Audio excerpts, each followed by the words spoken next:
Hello कैटालिशियन, कैसे हो आप लोग। चलो, इनऑर्गेनिक केमिस्ट्री में हम एमओटी की बात कर रहे थे, उसी में हम आगे बढ़ते हैं। कुछ और एग्जाम्पल देखना बाकी है, तो पहले वो देख लेते हैं, बाद में कुछ नया टॉपिक पढ़ेंगे। तो लगा देना है आपको title MOT, molecular orbital theory में हमने N2O2 वो सारी डिस्कस कर ली थी ना, वो सारी डिस्कस हो गई थी।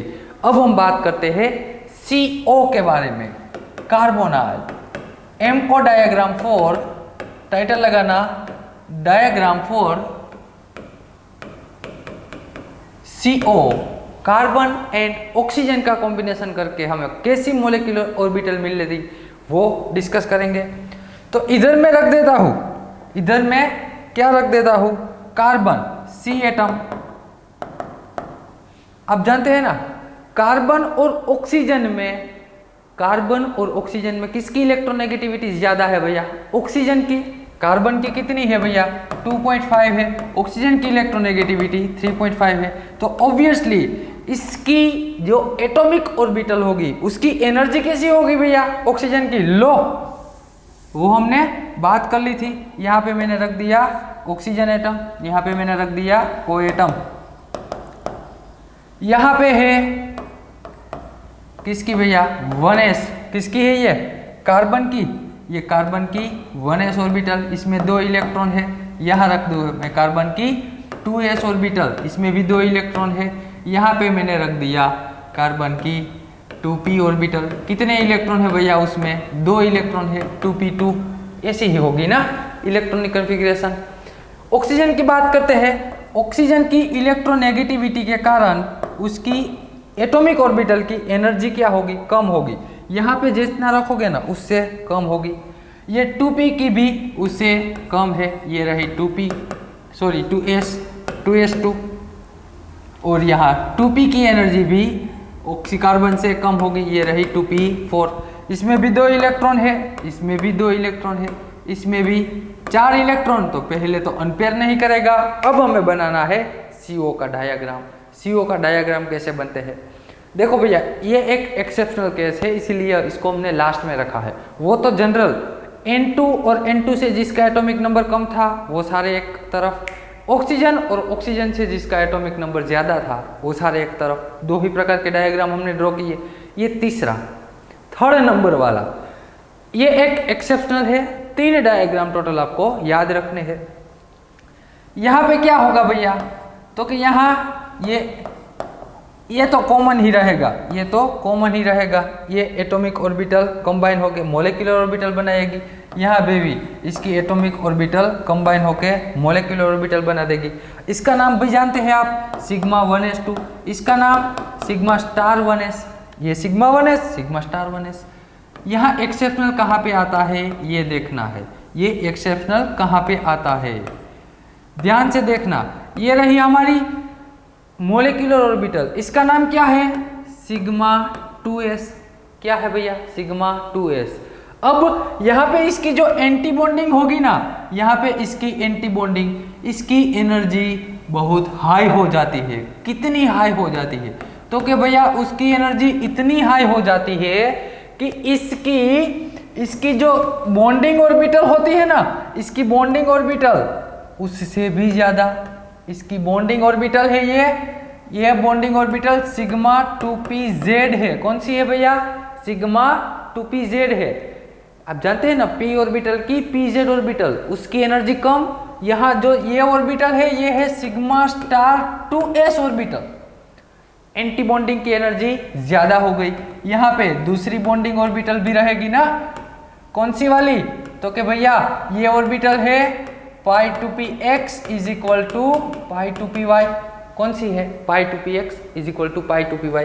और इसकी ये रही एंटी बॉन्डिंग ऑर्बिटल, ये रही उसकी एंटी बॉन्डिंग ऑर्बिटल, ये उसकी सिग्मा स्टार 2pz, ये pi 2px and pi 2py है। ये वाली जो ऑर्बिटल आपको दिखाई दे रही है ये ये क्या आएगी? यहाँ पे साइड में लिख दूँ, चलेगा ना? यहाँ पे लिख देता हूँ, ये है pi star 2px is equal to pi star 2py। और ये ऑर्बिटल है हमारी सिग्मा स्टार 2pz। चेंज कहाँ पे आया?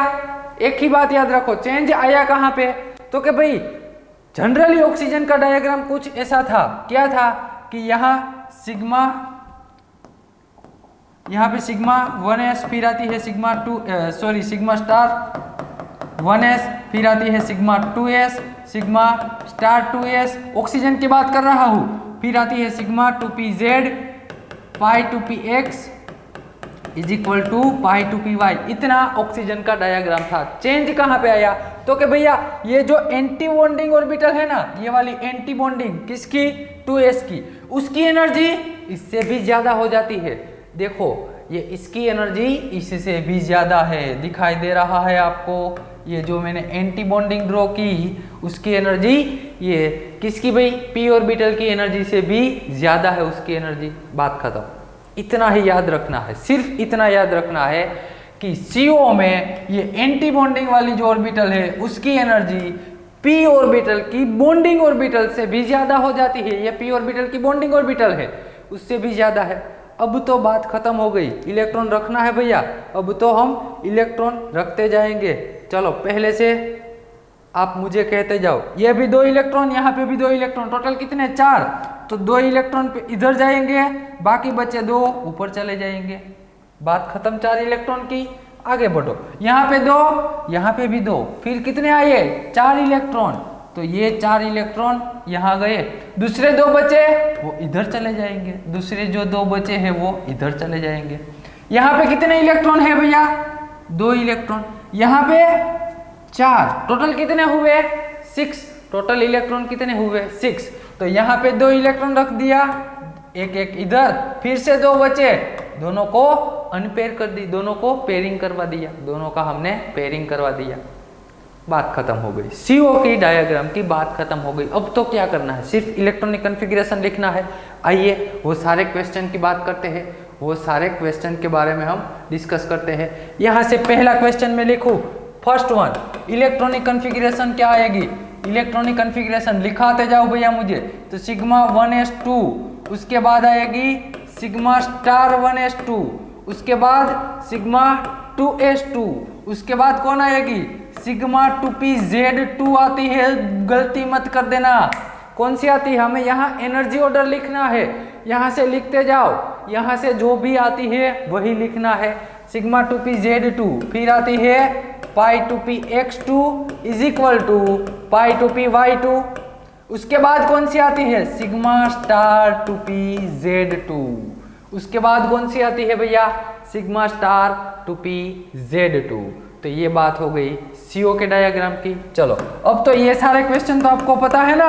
होमो कौन सी आएगी, तो कि भाई सिग्मा स्टार 2pz आती है, हाईएस्ट ऑक्यूपाइड मोलिकुलर ऑर्बिटल। यहाँ से देखो, यहाँ से देखो ना, यहाँ से देखो भैया, कौन सी आती है, सिग्मा स्टार, क्योंकि वो उसकी एनर्जी सबसे ज्यादा है। ल्यूमो कौन सी आएगी, अरे ल्यूमो कौन सी आती है बताओ ना, LUMO highest lowest unoccupied molecular orbital कौन सी है, लोवेस्ट अनऑक्यूपाइड, तो कि भैया पाई स्टार है ना, उसकी एनर्जी सबसे कम है। जो एम्प्टी ऑर्बिटल है, एम्प्टी ऑर्बिटल ऊपर तक हो गई ही ना, उसमें सबसे कम एनर्जी किसकी है, पाई स्टार 2px और पाई स्टार 2py की। Pi star 2px is equal to pi star 2py हो गई। फिर सिमेट्री लिखनी है, सिमेट्री क्या लिखोगे, लास्ट वाला इलेक्ट्रॉन कौन सी ऑर्बिटल में गया, लास्ट वाला इलेक्ट्रॉन कौन सी ऑर्बिटल में गया, तो कि भैया पाई 2pz में गया, कहां पे गया, पाई 2px या तो पाई 2py में गया, यानी कि पाई ऑर्बिटल में गया। तो पाई ऑर्बिटल अनसिमेट्रिक क्या होती है, अनजिराड होती है, पाई ऑर्बिटल अनजिराड होती है, तो यहाँ पे आप लिखोगे अनजिराड। तो ये 3 क्वेश्चन हो गए। चौथा क्वेश्चन, इसको पहले लिख लो, इसको मैं जाने दूं, अब इसको लिख लेना आप, इसको मैं जाने देता हूं। फोर्थ वन, तो कि भाई मैग्नेटिक बिहेवियर, उसके लिए हमें लिखना है पैरामैग्नेटिक और डायामैग्नेटिक। उसका पता कहां से लगाएंगे, तो कि भैया नंबर ऑफ अनपेयर इलेक्ट्रॉन से। नंबर ऑफ अनपेयर इलेक्ट्रॉन है आपके पास ना जी ना, सभी पेयर है, तो क्या आएगा, डायामैग्नेटिक आएगा। क्या आएगा, diamagnetic. Question number 5, magnetic moment. Magnetic moment mu बताना है, जानते हैं ना उसका फॉर्मूला, एक दिन में भूल मत जाना, n+2 bm। Number of unpaired electron कितने हैं? 0। तो magnetic moment mu is equal to हूँ आएगी, शू आती है? 0 आती है। म्यू इज इक्वल टू 0 आ गई। ये 4 और 5 नंबर का क्वेश्चन बहुत जरूरी है हमारे लिए। क्वेश्चन नंबर 6, बहुत बार नेट में ऐसे क्वेश्चन पूछते हैं। Question number 6, bond order. Number of bonding electron, number of anti bonding electron divided by 2। Calculate कर लीजिए दोस्त और दुश्मन को, कौन से हमारे दोस्त है, कौन से हमारे दुश्मन है। देखो भैया, ये तो रहा पहला दोस्त, दूसरा दोस्त, तीसरा दोस्त, चौथा दोस्त, 4 दोस्त थे। 2 इलेक्ट्रॉन, 4, 6 और 10, टोटल कितने इलेक्ट्रॉन आ गए? 10 इलेक्ट्रॉन बॉन्डिंग में है, एंटी बॉन्डिंग में दुश्मन, यहाँ पे 2 है दुश्मन, 2 दुश्मन इधर है, यानी कि -6 करना पड़ेगा, divide by 2, divided by 2। Total कितना आएगा? 4 डिवाइडेड बाय, अरे सॉरी यहाँ पे 4 है ना, यहाँ पे आता है 6 डिवाइडेड बाय 2। इसका मतलब बॉन्ड ऑर्डर 3 आएगा। तो C ट्रिपल बॉन्ड O होता है। क्या होता है भैया? C ट्रिपल बॉन्ड O होता है। तो कार्बन और ऑक्सीजन के, जिसे हम मेटल कार्बोनाइल में इस पे रिसर्च करेंगे, पूरा का पूरा मेटल कार्बोनाइल पढ़ेंगे, वहाँ बॉन्ड ऑर्डर कार्बन और ऑक्सीजन का बॉन्ड ऑर्डर कितना होता है? 3 होता है। जनरली बॉन्ड ऑर्डर 3 होता है। तो ये CO का डायग्राम एक एक्सेप्शनल है, इसे याद रखना। वो तो आपको याद रह ही गए है। अब मैं आपको बताता हूँ, वो दोनों डायग्राम है ना, उसके लिए ट्रिक बताता हूँ, उसके लिए आपको ट्रिक बताता हूँ, समझना मेरी बात। आपको ले लेने हैं ऐसे number of valence electron, number of total electron. क्या लेना है? Total electron. और वहां से आप नेट में सिर्फ बॉन्ड ऑर्डर का क्वेश्चन, जनरली कौन सा क्वेश्चन आता है? बॉन्ड ऑर्डर का क्वेश्चन आता है कि भैया ये आपको कोई भी मॉलिक्यूल दे देगा और पूछ लेगा कि इसमें बॉन्ड ऑर्डर कितना आएगा, इसमें बॉन्ड ऑर्डर कितना आएगा। उसके लिए रेफरेंस लेते हैं हम, यहाँ से रेफरेंस लेते हैं। मैंने ले लिया यहाँ पे 14, जिसके टोटल इलेक्ट्रॉन 14 होते हैं ना। 14 किसके होते हैं? नाइट्रोजन के, N2 के। N2 2 नाइट्रोजन है ना, एक में 7, दूसरे में 7, टोटल हो गए 14 इलेक्ट्रॉन। आपको ऐसे ही कैलकुलेट करना है, ऐसे ही कैलकुलेट कर लेना है। उसका बॉन्ड ऑर्डर कितना आएगा भैया? 3.0 आएगा। ये रेफरेंस है, ये रेफरेंस है। उससे मान लीजिए मैंने 15 इलेक्ट्रॉन कर दिए, तो बॉन्ड ऑर्डर डिक्रीज हो जाएगा। क्या होगा? 14 में से 14 हमारा रेफरेंस है, ये 14 है हमारा रेफरेंस है, और यहाँ पे 15 एक इलेक्ट्रॉन इंक्रीज हो गया, तो बॉन्ड ऑर्डर डिक्रीज हो जाएगा। कितना भाई? 0.5 जितना डिक्रीज होता है। 16 इलेक्ट्रॉन, फिर से 0.5 डिक्रीज कर दीजिए। 17 इलेक्ट्रॉन, फिर से 0.5 डिक्रीज कर दीजिए। यहाँ पे जो आता है ना 0.5 डिक्रीज करते जाना। मान लीजिए यहाँ पे 18 इलेक्ट्रॉन आ गए, तो बॉन्ड ऑर्डर 1.0 हो जाएगा। मान लीजिए 19 इलेक्ट्रॉन आ गए, कितने भैया? 19 आए, तो 0.5 हो जाएगा। बॉन्ड ऑर्डर कितना हो जाएगा? 0.5 हो जाएगा। ठीक वैसे ही यदि इलेक्ट्रॉन कम हो रहे हैं 13, तो बॉन्ड ऑर्डर कितना आएगा? बॉन्ड ऑर्डर कितना आएगा? यहाँ पे 3 को रेफरेंस लेना है। यदि इलेक्ट्रॉन 14 से बढ़ते हैं, फिर भी बॉन्ड ऑर्डर डिक्रीज होगा। यदि इलेक्ट्रॉन 14 से डिक्रीज हो रहे हैं, डिक्रीज यानी कि 12 भी हो सकते हैं, 11 भी हो सकते हैं, 10 भी हो सकते हैं, तो बॉन्ड ऑर्डर में क्या चेंज आएगा? वही भैया 0.5 डिक्रीज करते जाना है। 0.5 डिक्रीज, जैसे जैसे आगे जाओ 0.5 डिक्रीज करते जाओ।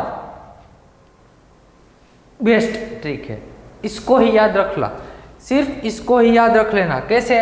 तो कि भैया 14 को रेफरेंस ले लेना है। 14 को क्या लेना है? रेफरेंस। जिसके भी टोटल इलेक्ट्रॉन 14 होते हैं ना, उसका बॉन्ड ऑर्डर 3 आएगा। जैसे जैसे इलेक्ट्रॉन डिक्रीज होगा, ठीक वैसे ही देखो तो भैया, ये मैं ऑक्सीजन को यहाँ पे मैंने O2 में कितने इलेक्ट्रॉन होते हैं? 16 ना। देख चेक कर लो, बॉन्ड ऑर्डर 2 ही आएगा। उसमें बॉन्ड ऑर्डर कितना आएगा? 2 आएगा। O2 का बॉन्ड ऑर्डर होता है 2। एक ही बात याद रखनी है, ये ट्रिक याद रख लेना। वैलेंस इलेक्ट्रॉन कैलकुलेट कर लेना है, वो तो आता है ना, कैसे कैलकुलेट करते हैं, ऐसे भैया। मान लीजिए मैंने कहा N2, तो कितने इलेक्ट्रॉन है, एक नाइट्रोजन में 7, दो नाइट्रोजन में 14 इलेक्ट्रॉन है। अब मैंने कह दिया चलो N2 प्लस, क्या कहा N2 प्लस, तो पहले तो चार्ज मत देखो, सिर्फ इतना देखो मॉलिक्यूल कौन सा है, 14 है, उस पर पॉजिटिव चार्ज है ना, तो एक माइनस कर दो, इलेक्ट्रॉन कितने हो जाएंगे, 13। ठीक वैसे ही मान लीजिए यहाँ N2 माइनस दिया है, तो पहले तो N2 में कितने इलेक्ट्रॉन, 14, यहाँ पे माइनस है तो ऐड करना है, टोटल इलेक्ट्रॉन कितने हो जाएंगे N2 माइनस में 15 इलेक्ट्रॉन। तो 15 इलेक्ट्रॉन यहाँ पे देखो, उसका बॉन्ड ऑर्डर होगा 2.5, 13 इलेक्ट्रॉन, इसका भी बॉन्ड ऑर्डर होगा 2.5। ये सिंपल बात है भैया, सिंपल बात है, आपको याद रखनी है, ये सभी के लिए ये ट्रिक ये अप्लाई करनी है आपको। लेकिन किसके लिए आप ये ट्रिक अप्लाई नहीं कर सकते, उसका आंसर है कार्बोनाइल। कार्बोनाइल के लिए आपको ये ट्रिक अप्लाई नहीं करनी है, क्योंकि वो क्या है भैया, एक्सेप्शन है, वो हमारे लिए एक्सेप्शनल है। तो हमने लिखा ना यहाँ कि कार्बो CO कितने इलेक्ट्रॉन होते हैं यहाँ पे, 6 और 8, 14 इलेक्ट्रॉन। तो बॉन्ड ऑर्डर कितना आया, बॉन्ड ऑर्डर कितना आया, मैं यह बात कर रहा हूँ CO की, फिर हम बात करेंगे CO प्लस की, फिर हम बात करेंगे CO माइनस की, CO प्लस की और CO माइनस की। 14 इलेक्ट्रॉन है तो बॉन्ड ऑर्डर 3 आया था, मालूम है। यहाँ पे कितने इलेक्ट्रॉन हो जाएंगे, 13 इलेक्ट्रॉन हो जाएंगे। यहाँ पे भैया 15 इलेक्ट्रॉन हो जाएंगे। 13 है तो बॉन्ड ऑर्डर 2.5 आना चाहिए ना ये ट्रिक से, लेकिन ये बॉन्ड ऑर्डर 2.5 नहीं आता, बल्कि क्या आता है, 3.5 आता है। चेक कर लेना, CO प्लस, CO का डायग्राम हमने ड्रॉ किया ना, उसमें CO प्लस का वही CO प्लस का डायग्राम होगा, सिर्फ क्या चेंज आएगा, इलेक्ट्रॉन का चेंज आएगा, एक इलेक्ट्रॉन कम होगा, वो इलेक्ट्रॉन अरेंजमेंट करके चेक कर, बॉन्ड ऑर्डर 3.5 ही आता है। CO माइनस क्या है भैया, CO माइनस 15 इलेक्ट्रॉन, इसका बॉन्ड ऑर्डर कितना आता है, 2.5 ही आता है, इसका बॉन्ड ऑर्डर आता है 2.5। तो ये आप चेक कर लेना।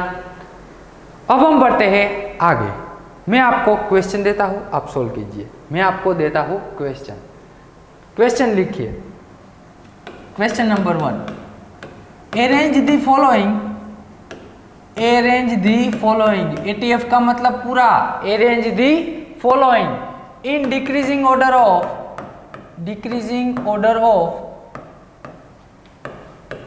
देयर बॉन्ड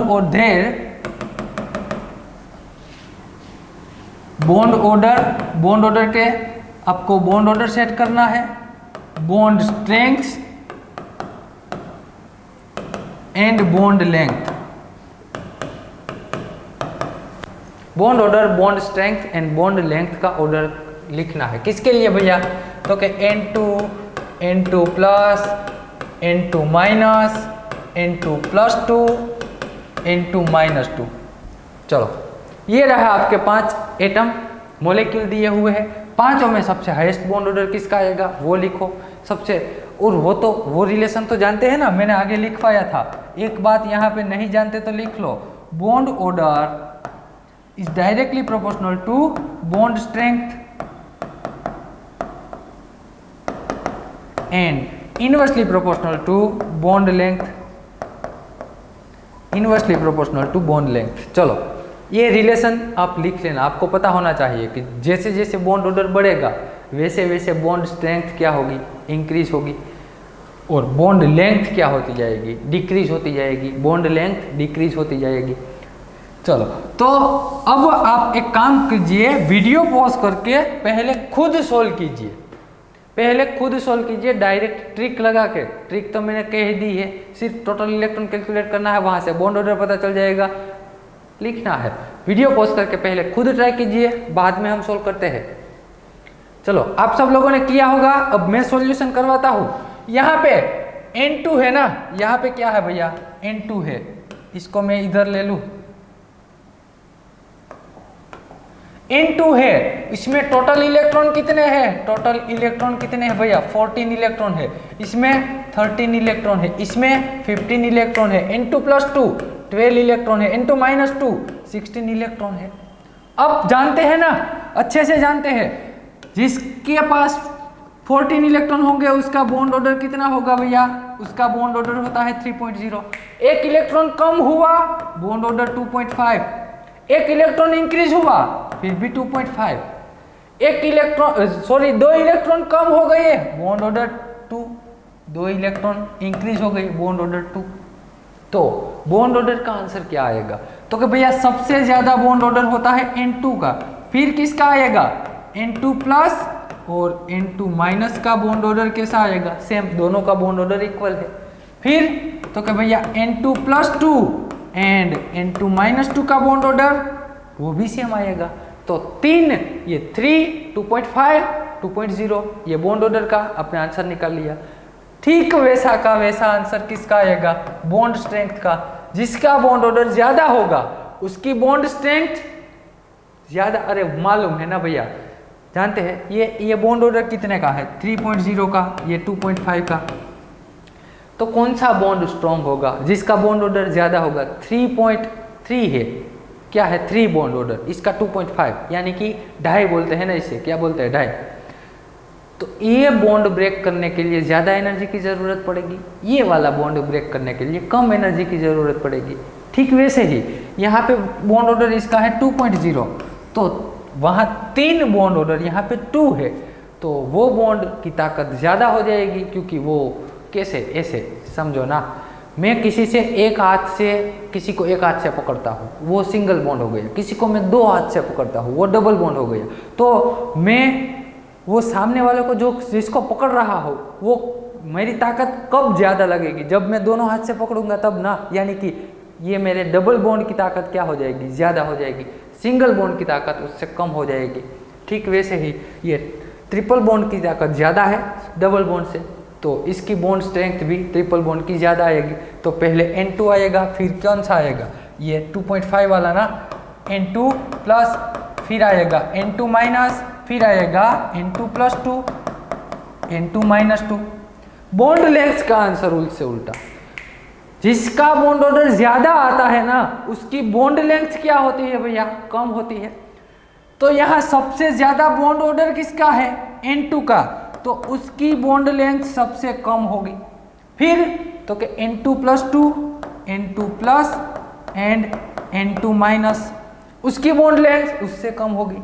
फिर आएगा उससे आगे तो कि भैया N2 plus 2, N2 minus 2। Bond length सबसे ज्यादा किसकी होगी, जिसका बॉन्ड ऑर्डर कम होता है। सिंपल बात है ना, समझ गए आप। दूसरा क्वेश्चन देखते हैं, आइए दूसरा क्वेश्चन देखते हैं। एक काम कीजिए, क्वेश्चन यही है, सिर्फ इतना चेंज करना है आपको, यही क्वेश्चन है। चलो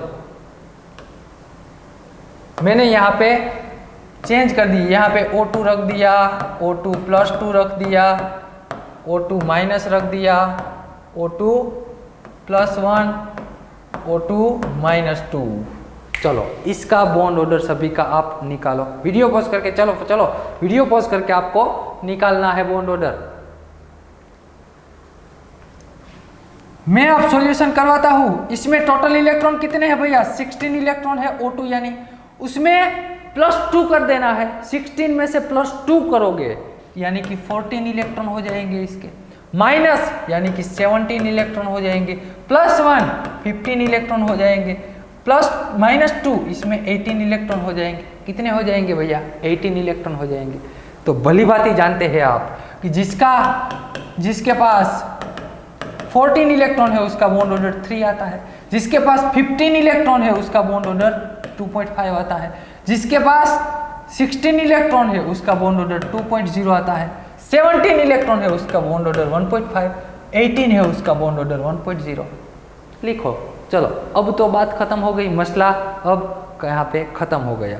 तो ये रहा आपका क्वेश्चन, यहाँ पे लिख लेना आप, तो पता चल जाएगा ना कि O2 प्लस 2 का बॉन्ड ऑर्डर सबसे ज्यादा आता है, बॉन्ड स्ट्रेंथ भी सबसे ज्यादा होगी। दोनों के लिए कॉमन लिखूं मैं, O2 प्लस 2, फिर आएगा O2 प्लस, फिर आएगा O2, फिर आएगा O2 माइनस, फिर आएगा O2 माइनस 2। ऐसा है। चलो बॉन्ड लेंथ का आंसर इससे उल्टा कर देना है, O2 minus 2, O2 minus, O2, O2 plus और O2 प्लस 2। ये रहा आपका सॉल्यूशन। एक और क्वेश्चन, चलो ये लिख लेना, एक और क्वेश्चन देता हूँ, वो रहेगा आपके होमवर्क में रहेगा। एक और क्वेश्चन आपके होमवर्क में रहेगा।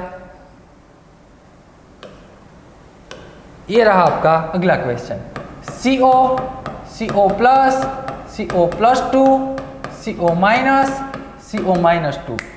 ये सभी का ट्रिक से मत करना, हिंट ही दे रहा हो, ट्रिक से मत करना। आप डायग्राम से लॉजिक लगा के क्वेश्चन सोल्व करना भैया, डायग्राम से ये क्वेश्चन लॉजिक लगा के आपको सोल्व करना है। ये क्वेश्चन का आंसर आप मुझे व्हाट्सएप करोगे और करना ही है सभी को। आप व्हाट्सएप सभी क्वेश्चन, ये पूरा क्वेश्चन है ना, उसका सॉल्यूशन आप मुझे व्हाट्सएप कर देना। ये बॉन्ड लेंथ, बॉन्ड स्ट्रेंथ और बॉन्ड ऑर्डर का आंसर आप मुझे व्हाट्सएप कर देना। ये रहा आपका होमवर्क। होमवर्क तो मिलेगा ना भैया। यहाँ पे एमओटी की बात खत्म होती है और एमओटी से आपको एक असाइनमेंट मिलता है। एमओटी से आपको एक असाइनमेंट मिलता है, ये असाइनमेंट लिख लेना। ये एमओटी का असाइनमेंट है, जो भी क्वेश्चन पूछे हैं वो आंसर दे देना। चलो क्या कौन से क्वेश्चन पूछे हैं? Classify the following molecule according to their magnetic behaviour. इसका आपको क्या लिखना है? मैग्नेटिक बिहेवियर लिखना है, या तो पैरामैग्नेटिक होगा या तो डायमैग्नेटिक होगा, सिर्फ इतना ही लिखना है। दूसरा, calculate the Na and Nb। ये N2 है तो इसमें नंबर ऑफ बॉन्डिंग इलेक्ट्रॉन कितने हैं, number of anti bonding electron कितने हैं, सभी के लिए आपको ये लिखना है। ये असाइनमेंट है। असाइनमेंट आपको PDF बना के या तो मुझे इस सभी का सॉल्यूशन लिख के व्हाट्सएप कर देना। चलो पहले तो ये क्वेश्चन लिख लो, वीडियो पॉज करके पहले ये क्वेश्चन लिख लो। एक का मैं सॉल्यूशन करवा दूं ताकि आपको पता चल जाएगी कि कैसे लिखना है।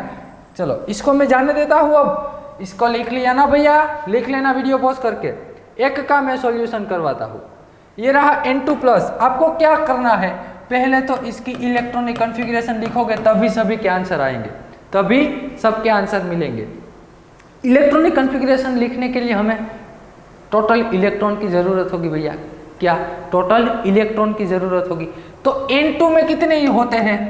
14 इलेक्ट्रॉन, लेकिन प्लस चार्ज है तो माइनस करेंगे, टोटल हो जाएंगे हमारे पास 13 इलेक्ट्रॉन। कितने हो गए? 13 इलेक्ट्रॉन। आइए N2 की electronic configuration sigma 1s, sigma star 1s, sigma star 1s। पहले तो वैसे ही लिखता हूँ, फिर इलेक्ट्रॉन अरेंज करेंगे। डायरेक्ट अब लिखा रहा हूँ, अब तो आपको डायग्राम ड्रॉ करने की ज़रूरत नहीं होगी, आपको इलेक्ट्रॉनिक कॉन्फ़िगरेशन का ऑर्डर याद ही होगा। तो फिर आता है हमारा सिग्मा 2s, फिर आता है सिग्मा स्टार 2s, फिर कौन सी आती है? Pi 2px is equal to pi 2py, फिर कौन सी आती है? सिग्मा 2pz, फिर कौन सी आती है? Pi star 2px is equal to pi star 2py, और लास्ट वन आती है सिग्मा स्टार 2pz। ये नाइट्रोजन के डायग्राम की बात हो गई। नाइट्रोजन की इलेक्ट्रॉनिक कॉन्फ़िगरेशन हमने लिख दी। अब हम बात करेंगे किसके? इलेक्ट्रॉन अरेंजमेंट की। इलेक्ट्रॉन है कितने भैया? टोटल हमारे पास 13। तो यहाँ से सेट करते जाओ, इसमें 2 इलेक्ट्रॉन आएंगे, इसमें 2, 4, 6, 8, 10, 12 गए ना, और यहाँ पे एक बचा 13। टोटल इलेक्ट्रॉन हमारे पास हो गए 13। अब देखो इलेक्ट्रॉनिक, इसकी अब जरूरत नहीं, जाने दूँ, अब इसकी जरूरत है नहीं तो जाने देता हूँ। ये इलेक्ट्रॉनिक कॉन्फ़िगरेशन आपने लिख ली। अब मैग्नेटिक बिहेवियर लिखना है। क्या लिखना है? Magnetic behaviour. लिखो तो कौन सा आएगा? पैरामैग्नेटिक या डायमैग्नेटिक? चेक कर लो, ये भी पेयरिंग वाला, पेयरिंग इलेक्ट्रॉन, ये रहा अनपेयर इलेक्ट्रॉन। यदि एक भी इलेक्ट्रॉन अनपेयर है ना तो आपका कंपाउंड क्या हो जाएगा? पैरामैग्नेटिक हो जाएगा। आपका कंपाउंड हो जाएगा पैरामैग्नेटिक। अब लिखना है number of bonding electron and anti bonding. Bonding यानी कि दोस्त, बॉन्डिंग किसे कहेंगे? जिसके पास स्टार नहीं है, विदाउट स्टार। तो ये रहा बॉन्डिंग इलेक्ट्रॉन, ये रहा बॉन्डिंग इलेक्ट्रॉन, ये भी रहा बॉन्डिंग इलेक्ट्रॉन, ये भी बॉन्डिंग। 2, 4, 6, 8 और 9 बॉन्डिंग इलेक्ट्रॉन आ गए मुझे 9। कितने इलेक्ट्रॉन आए भैया? 9। तो एंटी बॉन्डिंग इलेक्ट्रॉन बाकी बचे 2, 4, 4 इलेक्ट्रॉन आ गए मेरे एंटी बॉन्डिंग। तो ये क्वेश्चन है भैया, सभी क्वेश्चन के आंसर आपको ऐसे ही लिखने हैं, सभी क्वेश्चन के आंसर आप ऐसे ही लिखोगे। चलो तो वीडियो पॉज करके ये लिख लेना। चलो तो ये आपने लिख लिया। अब हम बात करते हैं, आगे बढ़ते हैं। एक काम कीजिए भैया, नोट करके लिखिए। पहले तो आप नोट करके आपको लिखना है नोट, या तो आप यहाँ आपका नाम भी लिख सकते हैं, नोट की बजाय आपका नाम लिख देना, कोई बात नहीं, जब समझ जाए तब हंस लेना। कितने प्रकार के बॉन्ड, दो एटम के बीच में कितने प्रकार के बॉन्ड पॉसिबल है, कितने बॉन्ड फॉर्म कर सकते हैं कोई भी दो एटम के बीच में, वो सभी एटम की कैपेसिटी अलग अलग होती है। यदि हमने एक ही बॉन्ड फॉर्म किया तो उसे हम सिंगल बॉन्ड बोलेंगे। क्या बोलेंगे? Single bond. यदि हमने दो बॉन्ड फॉर्म किए तो उसको हम बोलेंगे डबल बॉन्ड। यदि 3 बॉन्ड बना दिए, दो एटम के बीच में 3 बॉन्ड, तो उसे हम जानते हैं ना ट्रिपल बॉन्ड कहते हैं। क्या कहते हैं? Triple bond. 4 बॉन्ड बना दिए, क्वाड्रपल बॉन्ड कहते हैं। 5 बॉन्ड बना दिए, क्विंटिपल कहते हैं। 6 बॉन्ड बना दिए, सेक्सटिपल कहते हैं। क्या कहते हैं? सेक्सटिपल बॉन्ड कहते हैं। सिंगल बॉन्ड है तो वो सिग्मा बॉन्ड होगा, डबल बॉन्ड है तो उसमें एक सिग्मा एक पाई होगा, ट्रिपल बॉन्ड है एक सिग्मा और 2 पाई बॉन्ड होंगे, 4 बॉन्ड है एक सिग्मा 2 पाई एक डेल्टा होगा, 5 बॉन्ड है एक सिग्मा 2 पाई 2 डेल्टा बॉन्ड हो जाएंगे, 6 बॉन्ड है एक सिग्मा 2 पाई 2 डेल्टा बॉन्ड और एक 5 बॉन्ड हो जाएगा हमारा। कौन सा होगा भैया? 5 बॉन्ड हो जाएगा। तो ये सिंपल बात थी। चलो ये लिख लेना। अब हमें पढ़ना है, ये सिर्फ नोट करके हम कोऑर्डिनेशन और ऑर्गेनोमेटालिक पढ़ेंगे ना, तो अब इसमें मेटल मेटल के बीच में इतने बॉन्ड भी पॉसिबल है भैया। ऐसा नहीं कि नहीं बना सकते, ऐसा नहीं है कि नहीं बना सकते, बना सकते हैं, सब कुछ बना सकते हैं। वो हम आगे पढ़ेंगे, अभी इसकी ज़रूरत नहीं है। टाइटल लगाना है आपको बेंट रूल। अब क्या लगाना है? बेंट रूल, जो जरूरी है। टाइटल लगा दीजिए बेंट रूल। ये बेंट भैया ने हमें एक रूल दिया है, एटम को अरेंजमेंट करने का रूल दिया है। इन्होंने ऐसा कहा कि इलेक्ट्रोपॉजिटिव एलिमेंट होगा, इलेक्ट्रोपॉजिटिव सब्स्टिट्यूएंट होगा,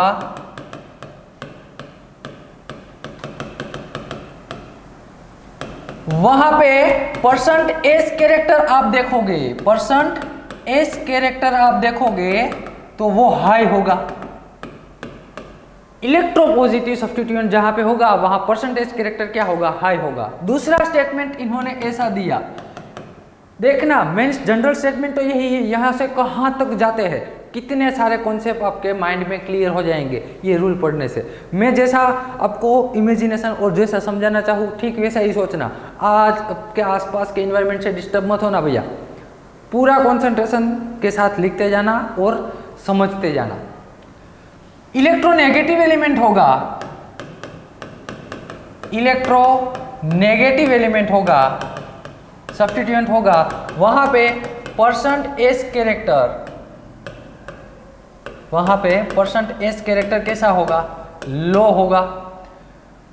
या तो हम इसे दूसरा बोल सकते हैं कि पी कैरेक्टर ज्यादा होगा, कैरेक्टर ज्यादा होगा, हाई होगा, दोनों में से कोई एक। चलो इतना याद रखना, क्या? जो इलेक्ट्रोपॉजिटिव एलिमेंट होगा वहां परसेंटेज कैरेक्टर ज्यादा होगा, इलेक्ट्रोनेगेटिव एलिमेंट होगा वहां परसेंटेज कैरेक्टर कम होगा। आइए एक एग्जांपल के साथ समझते हैं। मैंने ले लिया ऑक्सीजन सेंट्रल एटम, यहाँ पे ले लिया फ्लोरीन, यहाँ पे हाइड्रोजन। तीनों की इलेक्ट्रोनेगेटिविटी भी आप जानते हैं कितनी है। हाइड्रोजन की 2.1, ऑक्सीजन की 3.5, फ्लोरीन की 4.0। सबसे हाईएस्ट इलेक्ट्रोनेगेटिव एलिमेंट कौन है? इलेक्ट्रोनेगेटिविटी से हमें क्या पता चलता है? वो तो जानते हैं ना। इलेक्ट्रोनेगेटिविटी से हमें पता चलेगा कि ये बॉन्ड में कितने इलेक्ट्रॉन होंगे। आप बताओ ना, बॉन्ड में 2 इलेक्ट्रॉन होंगे। जैसे जैसे इलेक्ट्रोनेगेटिविटी इंक्रीज होगी ना, वैसे वैसे बॉन्ड के इलेक्ट्रॉन जो नेगेटिव एलिमेंट होगा वो अपनी तरफ खींचेगा। तो यहाँ दोनों में हाईली इलेक्ट्रोनेगेटिव कौन है? फ्लोरीन। पहले तो कोई भी बॉन्ड होता है उसके दोनों इलेक्ट्रॉन सेंट्रल में ही रहते हैं। दोनों इलेक्ट्रॉन कहाँ पे है? सेंट्रल में। लेकिन यहाँ पे मैंने जोड़ दिया इलेक्ट्रोनेगेटिव एलिमेंट, यहाँ पे जोड़ दिया पॉजिटिव एलिमेंट। तो अब क्या होगा? ये जो इलेक्ट्रोनेगेटिव एलिमेंट है ना, वो बॉन्ड के इलेक्ट्रॉन अपनी तरफ खींच लेगा। दोनों बॉन्ड के इलेक्ट्रॉन, बॉन्ड के दोनों इलेक्ट्रॉन अपनी तरफ खींच लेगा। यानी कि देखो अब वन साइडेड हो गया है। क्या हो गया? One sided. यहाँ पे सेंट्रल में था।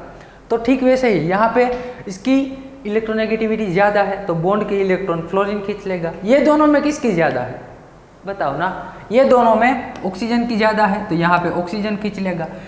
यहाँ पे फ्लोरीन ने बॉन्ड की इलेक्ट्रोनेगेटिविटी के कारण, फ्लोरीन की इलेक्ट्रोनेगेटिविटी के कारण बॉन्ड के इलेक्ट्रॉन खींच लिए तो फ्लोरीन पे पार्शियली नेगेटिव हो जाएगा, ये पार्शियली पॉजिटिव हो जाएगा, ये पार्शियली पॉजिटिव हो जाएगा। समझ गए आप? तो यही तो समझना था कि ये इलेक्ट्रोपॉजिटिव एलिमेंट है ना, तो यहाँ पे परसेंट एस कैरेक्टर कैसा होगा? यहाँ पे एस कैरेक्टर यदि हम फाइंड करें तो वो हाई आएगा, और यहाँ पे यदि हम एस कैरेक्टर फाइंड करें तो वो कौन सा आएगा भैया? लो आएगा। परसेंट एस कैरेक्टर लो होगा। इन शॉर्ट इन्होंने ऐसा कहा कि जहाँ परसेंट एस कैरेक्टर ज़्यादा है वहाँ इलेक्ट्रोनेगेटिव एलिमेंट होगा, परसेंट एस कैरेक्टर कम है वहाँ इलेक्ट्रोनेगेटिव एलिमेंट होगा। आइए देखते हैं यही रूल को हम। अब यहाँ आपको परसेंट एस कैरेक्टर क्या है, इसका ऑर्डर क्या होगा वो लिखना जरूरी होगा, क्योंकि आपको पता होना चाहिए कि किसका परसेंट एस कैरेक्टर ज़्यादा है। पहले स्टार्ट करते हैं order of percent S character. Percent S character का सबसे ज़्यादा ऑर्डर में कौन आता है? जो भैया ट्रिपल बॉन्ड होता है ना, ट्रिपल बॉन्ड, उसका परसेंट एस कैरेक्टर सबसे ज़्यादा होता है। फिर आती है हमारी लोन पेयर। फिर कौन आता है? लोन पेयर का परसेंटेज कैरेक्टर उससे कम, उससे डबल बॉन्ड आएगा, और लास्ट में आएगा हमारा सिंगल बॉन्ड। सिंगल बॉन्ड आएगा। ट्रिपल बॉन्ड का परसेंटेज कैरेक्टर ज़्यादा, फिर लोन पेयर, फिर डबल बॉन्ड, फिर सिंगल बॉन्ड। आइए चेक करते हैं। ये लिख लिया ना आपने, अब हम चेक करते हैं। समझना, बहुत सारे कॉन्सेप्ट आपको यहाँ पे क्लियर करेंगे। मैंने यहाँ पे सी ट्रिपल बॉन्ड सी लिख लिया, C triple bond C H, यहाँ पे हाइड्रोजन। यहाँ पे दूसरा लिखा है सी डबल बॉन्ड सी भैया, सी डबल बॉन्ड सी, यहाँ पे हाइड्रोजन, यहाँ पे हाइड्रोजन, यहाँ पे हाइड्रोजन। थर्ड वन लिख लिया है। चलो यहाँ पे तीसरा लिख लिया है C single bond C, C single bond C. आप मुझे बताओ इसका हाइब्रिडाइजेशन, मैं कार्बन की बात करता हूं, कार्बन का हाइब्रिडाइजेशन क्या आएगा? कोई भी कार्बन ले लेना, इसका हाइब्रिडाइजेशन आएगा sp, इसका हाइब्रिडाइजेशन आएगा sp2, और इसका कार्बन का हाइब्रिडाइजेशन आएगा sp3। जानते हैं ना, जानते हैं ना, number of sigma bond plus lone pair. यहाँ पे नंबर ऑफ सिग्मा बॉन्ड किया है कार्बन के साथ, एक हाइड्रोजन का, एक कार्बन के कार्बन सिंगल बॉन्ड होगा है, वो दो तो पाई बॉन्ड है, वो हाइब्रिडाइजेशन में इन्वॉल्व नहीं होंगे, सिर्फ सिग्मा बॉन्ड होते हैं। तो ये दो सिग्मा बॉन्ड यानी कि sp आ गई। यहाँ पे 1 2 और एक सिग्मा बॉन्ड 3, यहाँ पे 1 2 3 4 चार है, चारों सिग्मा बॉन्ड है। हाइब्रिडाइजेशन, आपने हाइब्रिडाइजेशन निकाल लिया। ये हाइब्रिडाइजेशन है वो कितने परसेंट है भैया? 100% है ना। मुझे निकालना है अब सभी में परसेंट एस कैरेक्टर। क्या निकालना है? Percent S character. तो कैसे निकालोगे आप परसेंट एस कैरेक्टर? आप बताओ ना, परसेंट एस कैरेक्टर कैसे निकालोगे?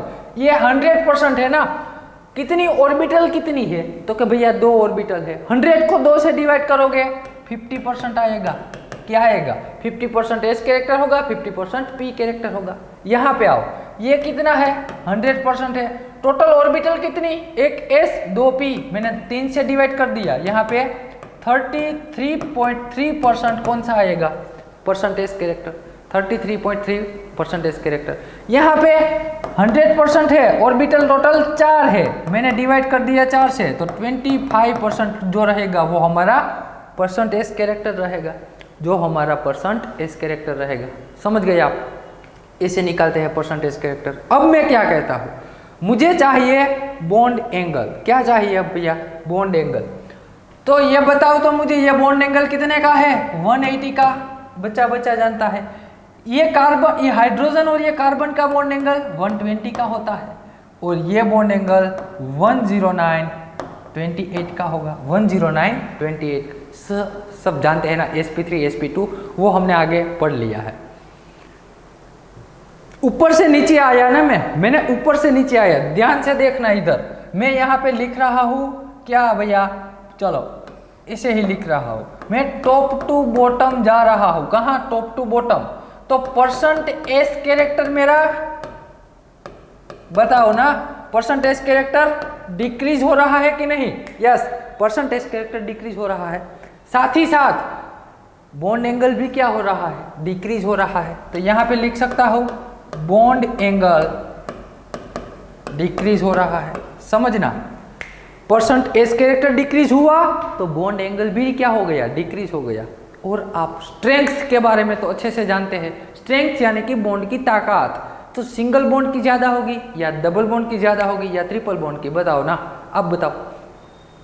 अरे आप जानते ही है, यहाँ 3 बॉन्ड जुड़े हुए हैं। ये ट्रिपल बॉन्ड को ट्रिपल बॉन्ड सी को ब्रेक करना आसान नहीं होगा, उसमें ज्यादा एनर्जी की जरूरत होगी। फिर आता है सी डबल बॉन्ड सी, यहाँ एक बॉन्ड कम हो गया तो ये उससे कम एनर्जी में क्या हो जाएगा? डिसोसिएट हो जाएगा। यहाँ पे तो सी सिंगल बॉन्ड सी है, ये इजीली ब्रेक करवा सकते हैं हम, ये हम इजीली ब्रेक करवा सकते हैं। तो सबसे ज्यादा बॉन्ड स्ट्रेंथ, बॉन्ड की ताकत किसकी ज्यादा है? ट्रिपल बॉन्ड की ही होगी ना। मैंने आगे थोड़े समय पहले समझाया कि मैं किसी पर्सन को 2 हाथ से पकड़ूं या 1 हाथ से पकड़ूं तो मेरी ताकत किस में ज़्यादा होगी? 2 हाथ से पकड़ूंगा तभी तो ज़्यादा होगी ना। तो ये सिंगल बॉन्ड है, ये मेरा सिंगल बॉन्ड, ये मेरा डबल बॉन्ड। तो दोनों हाथ से पकड़ूंगा तो मेरी ताकत ज़्यादा हो जाएगी। तीसरा तो हाथ भगवान ने दिया नहीं है। तो इमेजिनेशन कर लेना, किसी पर्सन को मैंने 3 हाथ से पकड़ा, फिर मैंने 2 हाथ से पकड़ा, फिर मैंने 1 हाथ से पकड़ा, फिर मैंने सिर्फ 1 हाथ से पकड़ा, तो सबसे ज़्यादा ताकत मेरी किस में रहेगी? ट्रिपल बॉन्ड में, फिर सिंगल डबल बॉन्ड में, फिर सिंगल बॉन्ड में। तो इन शॉर्ट यहाँ मैं ऐसा कह सकता हूँ कि ऊपर से नीचे आता हूँ, टॉप टू बॉटम आता हूँ तो बॉन्ड स्ट्रेंथ भी क्या होती है? डिक्रीज होती है। तो यहाँ मैं लिख दूँ, यहाँ लिख दूँ ना, बॉन्ड स्ट्रेंथ डिक्रीज होती है। देखो परसेंटेज कैरेक्टर डिक्रीज हो गया तो बॉन्ड एंगल भी डिक्रीज हो गया, बॉन्ड स्ट्रेंथ भी डिक्रीज हो गई, लेकिन एक प्रॉपर्टी इंक्रीज हुई। कौन सी वाली? बताओ। बॉन्ड लेंथ इंक्रीज हो जाएगी। सी ट्रिपल बॉन्ड सी होगा ना, वो दोनों एक दूसरे से नजदीक होंगे, एक दूसरे से नजदीक होंगे। जैसे जैसे बॉन्ड ऑर्डर डिक्रीज होता जाएगा, बॉन्ड ऑर्डर डिक्रीज होता जाएगा। चलो बॉन्ड ऑर्डर 2 हो गया तो ये दोनों एक दूसरे से दूर हो जाएंगे। बॉन्ड ऑर्डर 1 हो गया, सिंगल बॉन्ड हो गया तो ये एक दूसरे से और दूर होते जाएंगे। इन शॉर्ट 100 बात की एक बात यदि हम करें तो ट्रिपल बॉन्ड है वो नज़दीक होगा, डबल बॉन्ड उससे दूर, सिंगल बॉन्ड तो दोनों एटम उससे भी दूर हो जाएंगे। तो यहाँ पे मैं लिख सकता हूँ कि बॉन्ड लेंथ क्या हो रही है? इंक्रीज हो रही है। ऊपर से नीचे में आता हूँ ना तो बॉन्ड लेंथ इंक्रीज कर जाएगी। तो एक ही प्रॉपर्टी ऐसी है, बॉन्ड लेंथ, ये एक प्रॉपर्टी भैया ऐसी है कि जो इंक्रीज हो जाती है, बाकी सारी प्रॉपर्टीज क्या होती है? डिक्रीज होती है। तो यहाँ से हम कंक्लूजन लिखते हैं। कैसा कंक्लूजन? समझना, यहाँ से मैं कंक्लूजन लिखवाता हूँ आपको, क्या समझना मेरी बात। यहाँ पे मैं लिख सकता हूँ ना कि यदि मेरा percent S character is directly proportional to bond order, yes और नो? जैसे जैसे बॉन्ड ऑर्डर इंक्रीज होगा, single bond, double bond, triple bond, मेरा परसेंटेज कैरेक्टर इंक्रीज हो जाएगा। Is directly proportional to bond angle. Percentage character increase होगा तो bond angle भी इंक्रीज होगा। Single bond, double bond, triple bond, percentage character increase हो रहा है ना। नीचे से अब बात करो, यहाँ पे 25, 33, 50 ऊपर जाओ तो परसेंटेज कैरेक्टर इंक्रीज हो रहा है, बॉन्ड एंगल भी इंक्रीज हो रहा है। उसके साथ बॉन्ड स्ट्रेंथ भी क्या हो रही है? इंक्रीज। बॉन्ड स्ट्रेंथ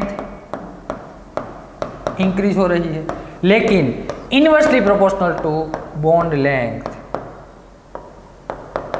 ये एक स्टेटमेंट जनरल सभी के लिए, आपको यही स्टेटमेंट याद रखना है। जैसे जैसे परसेंटेज कैरेक्टर इंक्रीज होगा, बॉन्ड ऑर्डर इंक्रीज होगा, बॉन्ड एंगल भी इंक्रीज होगा, बॉन्ड स्ट्रेंथ भी इंक्रीज होगा, लेकिन बॉन्ड लेंथ डिक्रीज हो जाएगी। बॉन्ड लेंथ डिक्रीज हो जाएगी। समझ गए आप? तो अब हम आगे बढ़ेंगे, वहां देखना बॉन्ड एंगल और percent S character, bond angle और परसेंट एस कैरेक्टर का रिलेशन हमें चाहिए। तो याद रखना बॉन्ड एंगल और परसेंट एस कैरेक्टर का रिलेशन क्या है, डायरेक्टली प्रोपोर्शनल में है। अब हम बढ़ते हैं बेंट रूल की ओर, अब हम पढ़ते हैं बेंट रूल की ओर। तो यहाँ पे बेंट भैया ने एक हाइब्रिडाइजेशन के बारे में बात की, ग्रुप हाइब्रिडाइजेशन लिया उन्होंने, ग्रुप हाइब्रिडाइजेशन कौन सा ले लेते हैं, sp3d, कौन सा है भैया, sp3d trigonal bi pyramidal, trigonal bi pyramidal.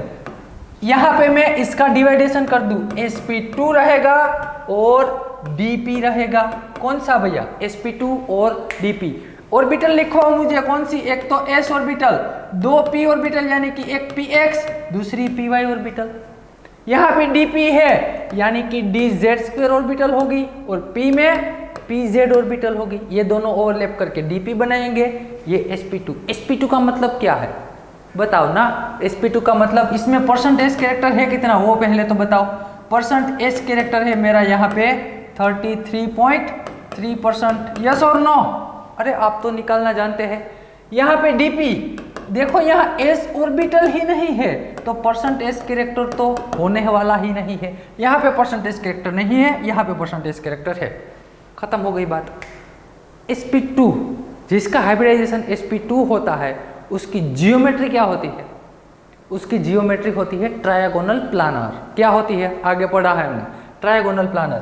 तो मैं यहाँ बनाता हूँ ट्रायगोनल प्लानर, देखना ये सेंट्रल एटम A ले लिया, यहाँ पे मैंने ले लिया surrounding atom as A B, कोई भी ले लिया B, यहाँ पे भी B और यहाँ पे भी B। ट्रायगोनल प्लानर है ना, ध्यान से देखना, ये सभी B होंगे ना, सभी के सभी B है, एक ही प्लेन में है भैया, एक ही प्लेन में है। और ये सभी B के बीच में जो एंगल है ये भी 120 का है, ये बॉन्ड एंगल भी 120 का है, ये बॉन्ड एंगल भी 120 का ही है, सभी के सभी B एक ही प्लेन में है। आइए हम वही B को है, कैसा है B हमारा, ये रहा मेरा सेंट्रल एटम,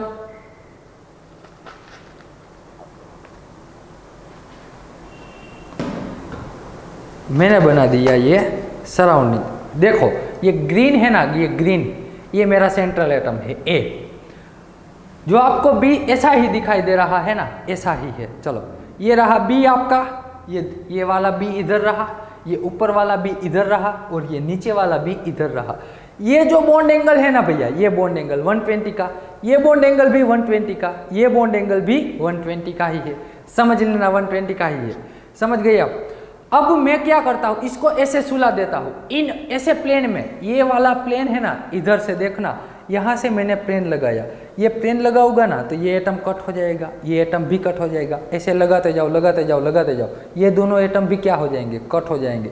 ये मैंने प्लेन लगा दिया, ये मेरा बन क्या गया, इसे हम कहते हैं ट्रायगोनल प्लानर। जो हमारा फैन है ना, आप जहाँ पे बैठे हो ना वहाँ ऊपर देखो, देखो आपके रूम में देखो फैन होगा, उसमें ये तीन उसके पंखे, ये उसके फैन, ये उसका हेड ऐसे घूम रहा है ना, आप पे ऐसे घूम रहा है। यहाँ से आप प्लेन लगाओगे तो वो सारा का सारा फैन कट कर जाएगा। तो इन शॉर्ट 100 बात की एक बात, ये ट्रायगोनल क्या है, प्लानर है। sp2 जिसका हाइब्रिडाइजेशन है वो ट्रायगोनल प्लानर है। अब हमें बात करनी है dp के बारे में। किसके बारे में, dp के बारे में। ध्यान से देखना, इधर सेंट्रल एटम मैंने A ले लिया, क्या ले लिया, A। dp यानी कि कैसा होगा, लीनियर होगा, अरे यस और नो, sp और dp जो होगा है वो लीनियर होता है।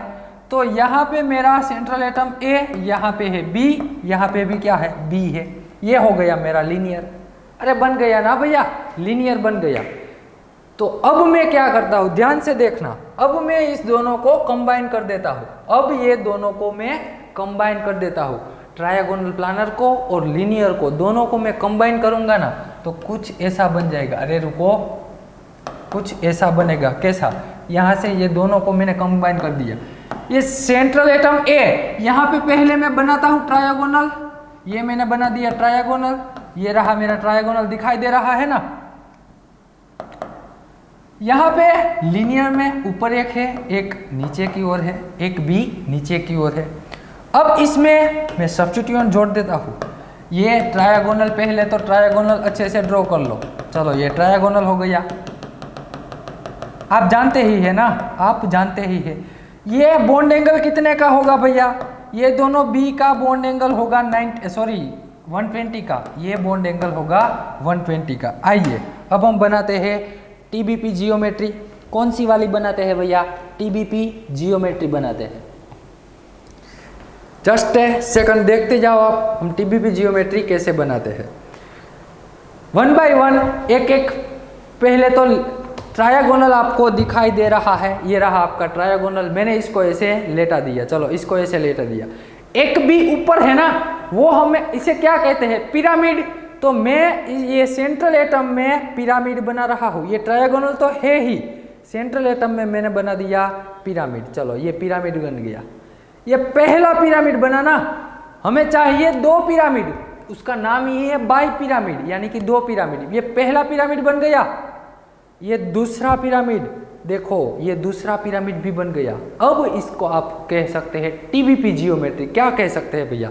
इसको अब आप कह सकते हैं टीबीपी जियोमेट्री। चलो अच्छे से दिखाई दे रहा है। यहाँ से आप प्लेन पास करोगे तो ये पहला एटम कट होगा, ये मेरे पास जो दूसरा एटम है वो कट होगा, सेंट्रल एटम कट हो जाएगा, ये एटम भी कट कर जाएगा। लेकिन ऊपर वाला एटम और नीचे वाला एटम जो है उसकी क्या मिलती है? मिरर इमेज मिलती है। इसी को हम क्या कहते हैं? टीबीपी जियोमेट्री कहते हैं। समझ गए आप? समझ गए ना? अब ये दोनों के बीच, ये दोनों जो ट्रायगोनल प्लानर में है उसका बॉन्ड एंगल तो आपको जानते हैं 90 का है। मैं अब बात कर रहा हूँ ये वाले बी और ये वाले बी के बॉन्ड एंगल के। ये बॉन्ड एंगल और ये बॉन्ड एंगल, ये अरे दिखाई दे रहा है, ये बॉन्ड एंगल के बारे में बात करना चाहता हूँ। तो आप मुझे बताओ ये बॉन्ड एंगल कितने का होगा? ये में ऊपर वाला बी दिखाई दे रहा है और ये साइड वाला भी, ये दोनों के बीच के में बॉन्ड एंगल है। मुझे तो 90 का दिखाई दे रहा है भैया। कितने का है? ये 90 का बॉन्ड एंगल है। तो टीबीपी जियोमेट्री में जो ये बॉन्ड एंगल होगा वो कितने का होगा? वो होगा 90 का होगा। ये 120 का, ये 90 का एंगल है। अब समझना, ये जो 2 बी है ना, ये 2 बी, उसका बॉन्ड एंगल 120 का, ये 2 बी के बीच में बॉन्ड एंगल 90 का है। अभी हमने पढ़ा आगे कि bond angle directly proportional to percent S character. Yes और नो पढ़ा ना? समझते जाना, आप समझने लायक बात है। जैसे जैसे बॉन्ड एंगल इंक्रीज होगा वैसे वैसे परसेंट एज कैरेक्टर भी क्या हो जाएगा? इंक्रीज हो जाएगा। तो यहाँ ये दोनों बी के बीच में बॉन्ड एंगल ज्यादा है, तो यहाँ पे परसेंट एज कैरेक्टर, यहाँ पे परसेंट एज कैरेक्टर हाई होगा कि नहीं होगा? अरे हाई होगा। क्यों? क्योंकि इसका बॉन्ड एंगल क्या है? ज्यादा है। पहली बात। दूसरी बात, यहां बॉन्ड एंगल क्या हो गया? 120 से डिक्रीज कर गया, 90 हो गया, तो बॉन्ड एंगल डिक्रीज हुआ। समझना, ये जो बॉन्ड एंगल की मैंने बात की ना, वो ये 3B की ट्रायगोनल प्लानर की बात की। किसकी भैया? ट्रायगोनल प्लानर की।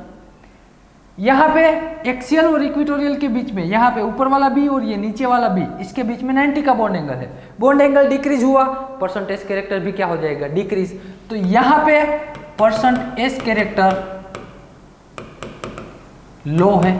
समझ गए? इतनी ही बात समझनी थी, इतनी ही बात समझनी थी। यहाँ पे परसेंटेज कैरेक्टर क्या है? ज्यादा है।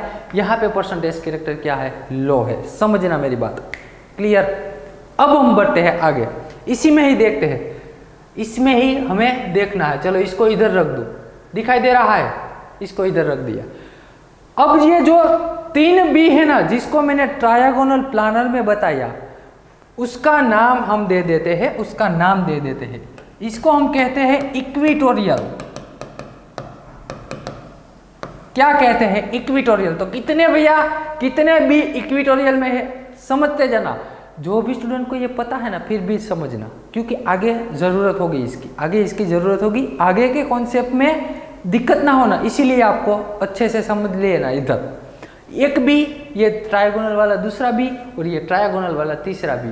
3B है ना, वो इक्वेटोरियल में है। 3B कहाँ पे है? इक्वेटोरियल में है। ये मैंने लिख दिया 3B। अब बात करती है एक्सियल की। तो ये जो हमने पिरामिड दोनों लगाए ना, दोनों पिरामिड ऊपर और नीचे लगाए ना, उसे हम कहते हैं एक्सियल सब्स्टिट्यूशन। क्या कहते हैं? एक्सियल। कितने हैं एक्सियल भैया? एक्सियल में 2 बी है, एक नीचे एक ऊपर, 2 एक्सियल पोजीशन है, 3 इक्वेटोरियल पोजीशन है। समझ गए आप इतना? अब मैं क्या कहता हूं समझना, 3 इक्वेटोरियल बॉन्ड है, वहां पे परसेंटेज कैरेक्टर कैसा है? 3 इक्वेटोरियल बॉन्ड है, वहां पे परसेंटेज कैरेक्टर ज्यादा है, ये तो हमने आगे लिखा। तो यहाँ पे एक स्टेटमेंट मुझे लिखना चाहिए, एक स्टेटमेंट में यहाँ लिखवाना चाहता हूं आपको, आप भी लिखना। चलो यहाँ पे एक स्टेटमेंट लिखो। पहला statement, 3 equatorial bond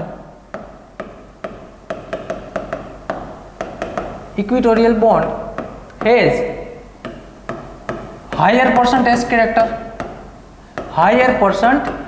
character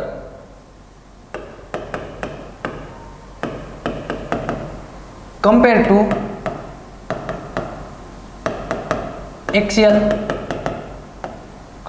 axial. समझ गए?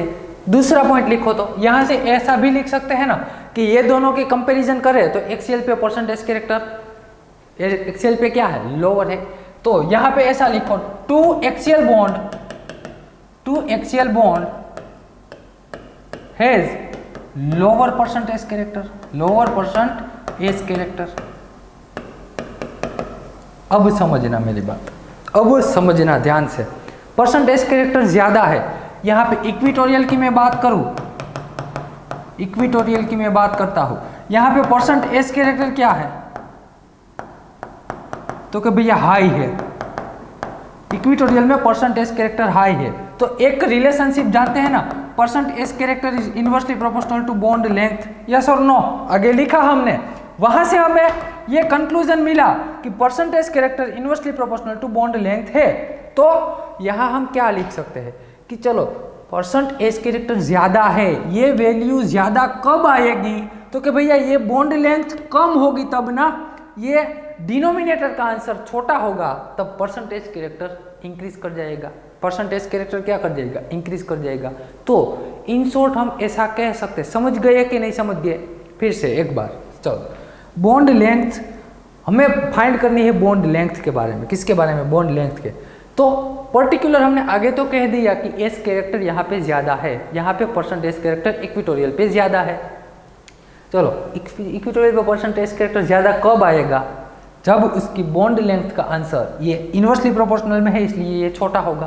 तो यहाँ हम लिख सकते हैं, एक पॉइंट और लिखना भैया। चलो ऐसे करके लिखो, बॉन्ड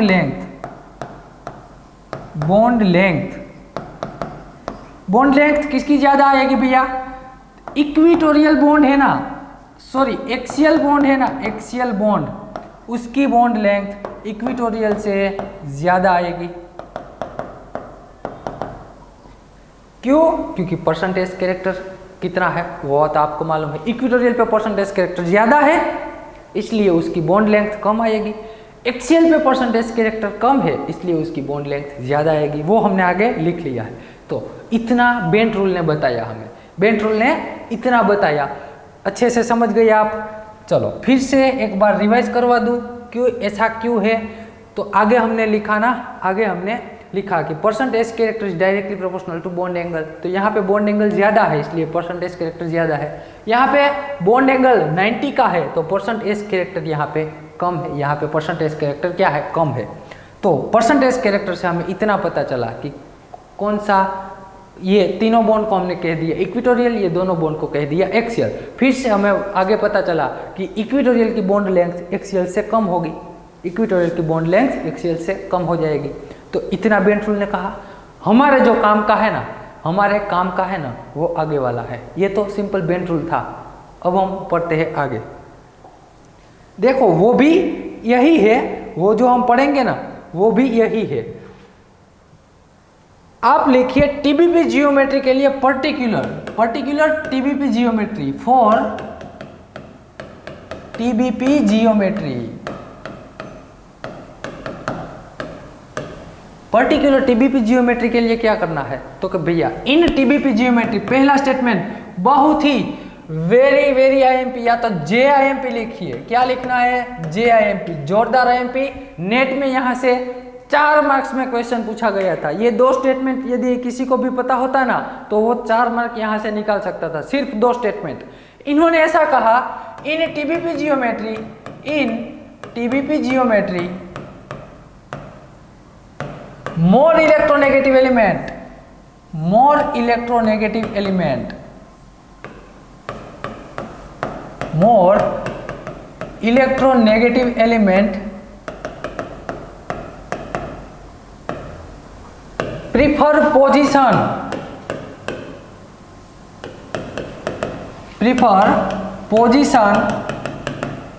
having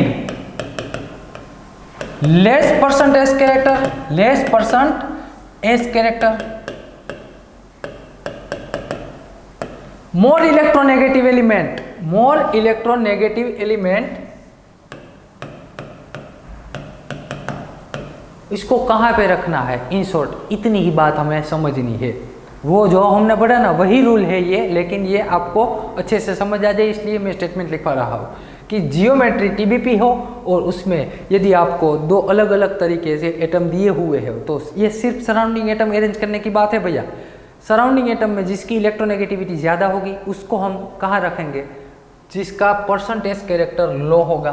तो परसेंटेज कैरेक्टर लो कहाँ पे होता है ये जानते हैं, तो कि भैया एक्सियल पोजीशन पे।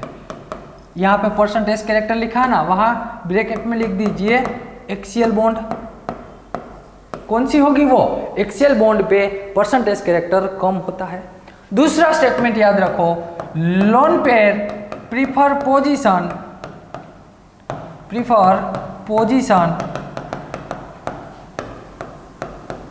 Having more percentage character. Loan pair को कहाँ रखना है भैया? लोन पेयर को कहाँ रखना है? लोन पेयर को रखना है आपको मोर परसेंटेज कैरेक्टर। तो मोर कहाँ पे होगा? तो कि भैया इक्विटोरियल पे होगा। तो ये टीबीपी जियोमेट्री का आंसर है, यही है टीबीपी जियो। उन्होंने कहा ना, पहला स्टेटमेंट ही हमने लिखा कि इलेक्ट्रोपॉजिटिव एलिमेंट होगा, उसको हम रखेंगे मोर परसेंटेज, जिसका परसेंटेज कैरेक्टर हाई जहां हो वहां, और इलेक्ट्रोनेगेटिव एलिमेंट को लेस परसेंटेज कैरेक्टर पे रखेंगे। आइए इसका एग्जांपल देखते हैं, ये लिख लेना बहुत ही जरूरी है। मैंने ले लिया, पहला तो ले लिया PF5। चलो टीबीपी जियोमेट्री बनानी है, सेंट्रल एटम कौन सा है? फॉस्फोरस। आप जानते हैं उसके साथ 5 एटम जुड़ने वाले हैं, सराउंडिंग में 5 एटम जुड़ने वाले हैं। क्या सभी सेम है? हाँ भैया सेम है, तो कोई दिक्कत नहीं, जिसको मन चाहे जहां रखना वहां रख दो। आपका जहां मन चाहे वहां रख देना है। लेकिन यदि अलग अलग एटम आ जाए, जैसे ऐसे PF2Cl3, देखो सराउंडिंग एटम 2 तरह के हैं, 2 फ्लोरीन है, 3 क्लोरीन है। अब किसको कहाँ रखना है? तो एक बात तय भैया, 5 बॉन्ड जुड़ेंगे फॉस्फोरस के साथ, उसमें 2 बॉन्ड एक्सियल होंगे, 3 बॉन्ड इक्विटोरियल होंगे। चेक क्या करना है? इलेक्ट्रोनेगेटिविटी। सबसे फ्लोरीन और क्लोरीन, उसमें इलेक्ट्रोनेगेटिविटी किसकी ज़्यादा है? इलेक्ट्रोनेगेटिविटी फ्लोरीन की ज़्यादा है क्लोरीन से, फ्लोरीन की इलेक्ट्रोनेगेटिविटी ज़्यादा है। तो वही तो उन्होंने बताया, ये रूल रहा कि जिसकी इलेक्ट्रोनेगेटिविटी ज़्यादा है उसको कहाँ रखना है? More electronegative element prefer position having axial position. More electronegative element है उसे एक्सियल पोजीशन पे रखना है। चलो, तो ये मोर इलेक्ट्रोनेगेटिव फ्लोरीन है, उसे कहाँ रखेंगे? एक्सियल पे।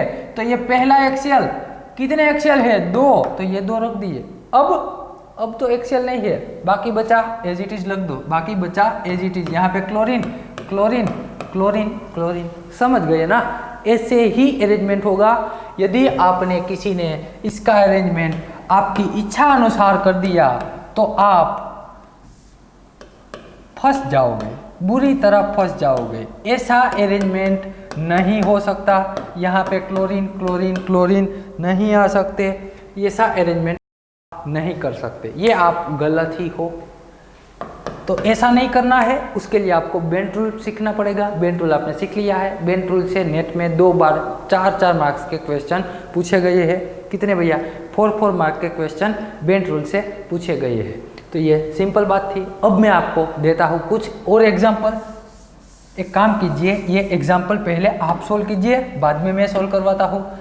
ये रहा 3rd नंबर का एग्जाम्पल। चलो अरेंज करना PF3Cl2, PF3Cl2। चलो वीडियो पॉज करके ये अरेंज करते जाओ। PF3Cl2 को कौन सा कहाँ पे आएगा। 4th नंबर का एग्जाम्पल लेता हूँ मैं, PFClBr2।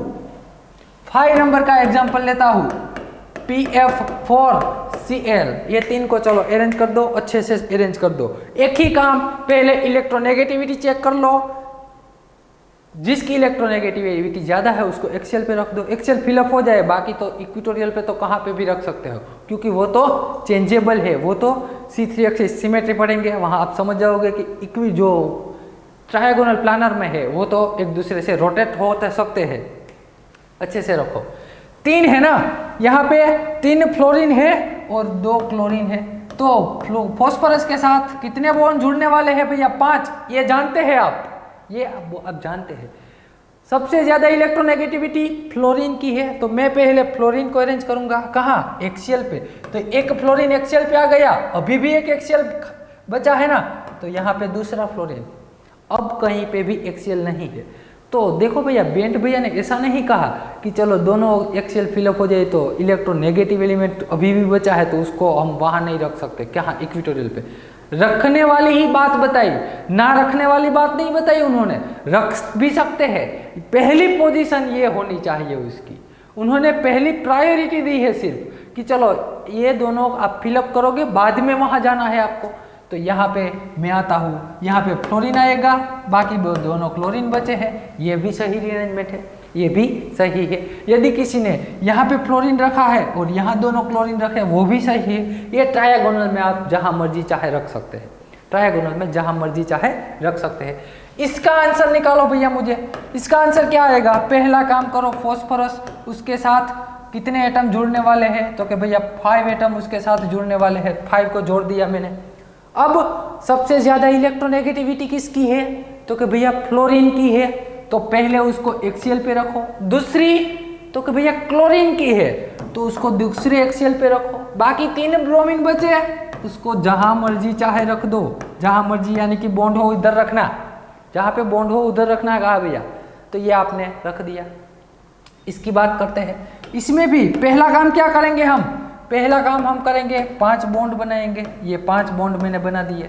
उसमें PF4 है, यानी कि 4 क्या है, फ्लोरीन है, 4 फ्लोरीन है। तो यहाँ पे पहला फ्लोरीन, यहाँ पे आएगा दूसरा फ्लोरीन, यहाँ पे तीसरा फ्लोरीन, यहाँ पे चौथा फ्लोरीन। एक कौन बचा, क्लोरीन, इसको इधर रख दो। ये भी सही है। यदि क्लोरीन आप यहाँ पे रखोगे, यहाँ पे रखोगे, वो भी सही है। एक्सियल पे क्लोरीन नहीं रख सकते।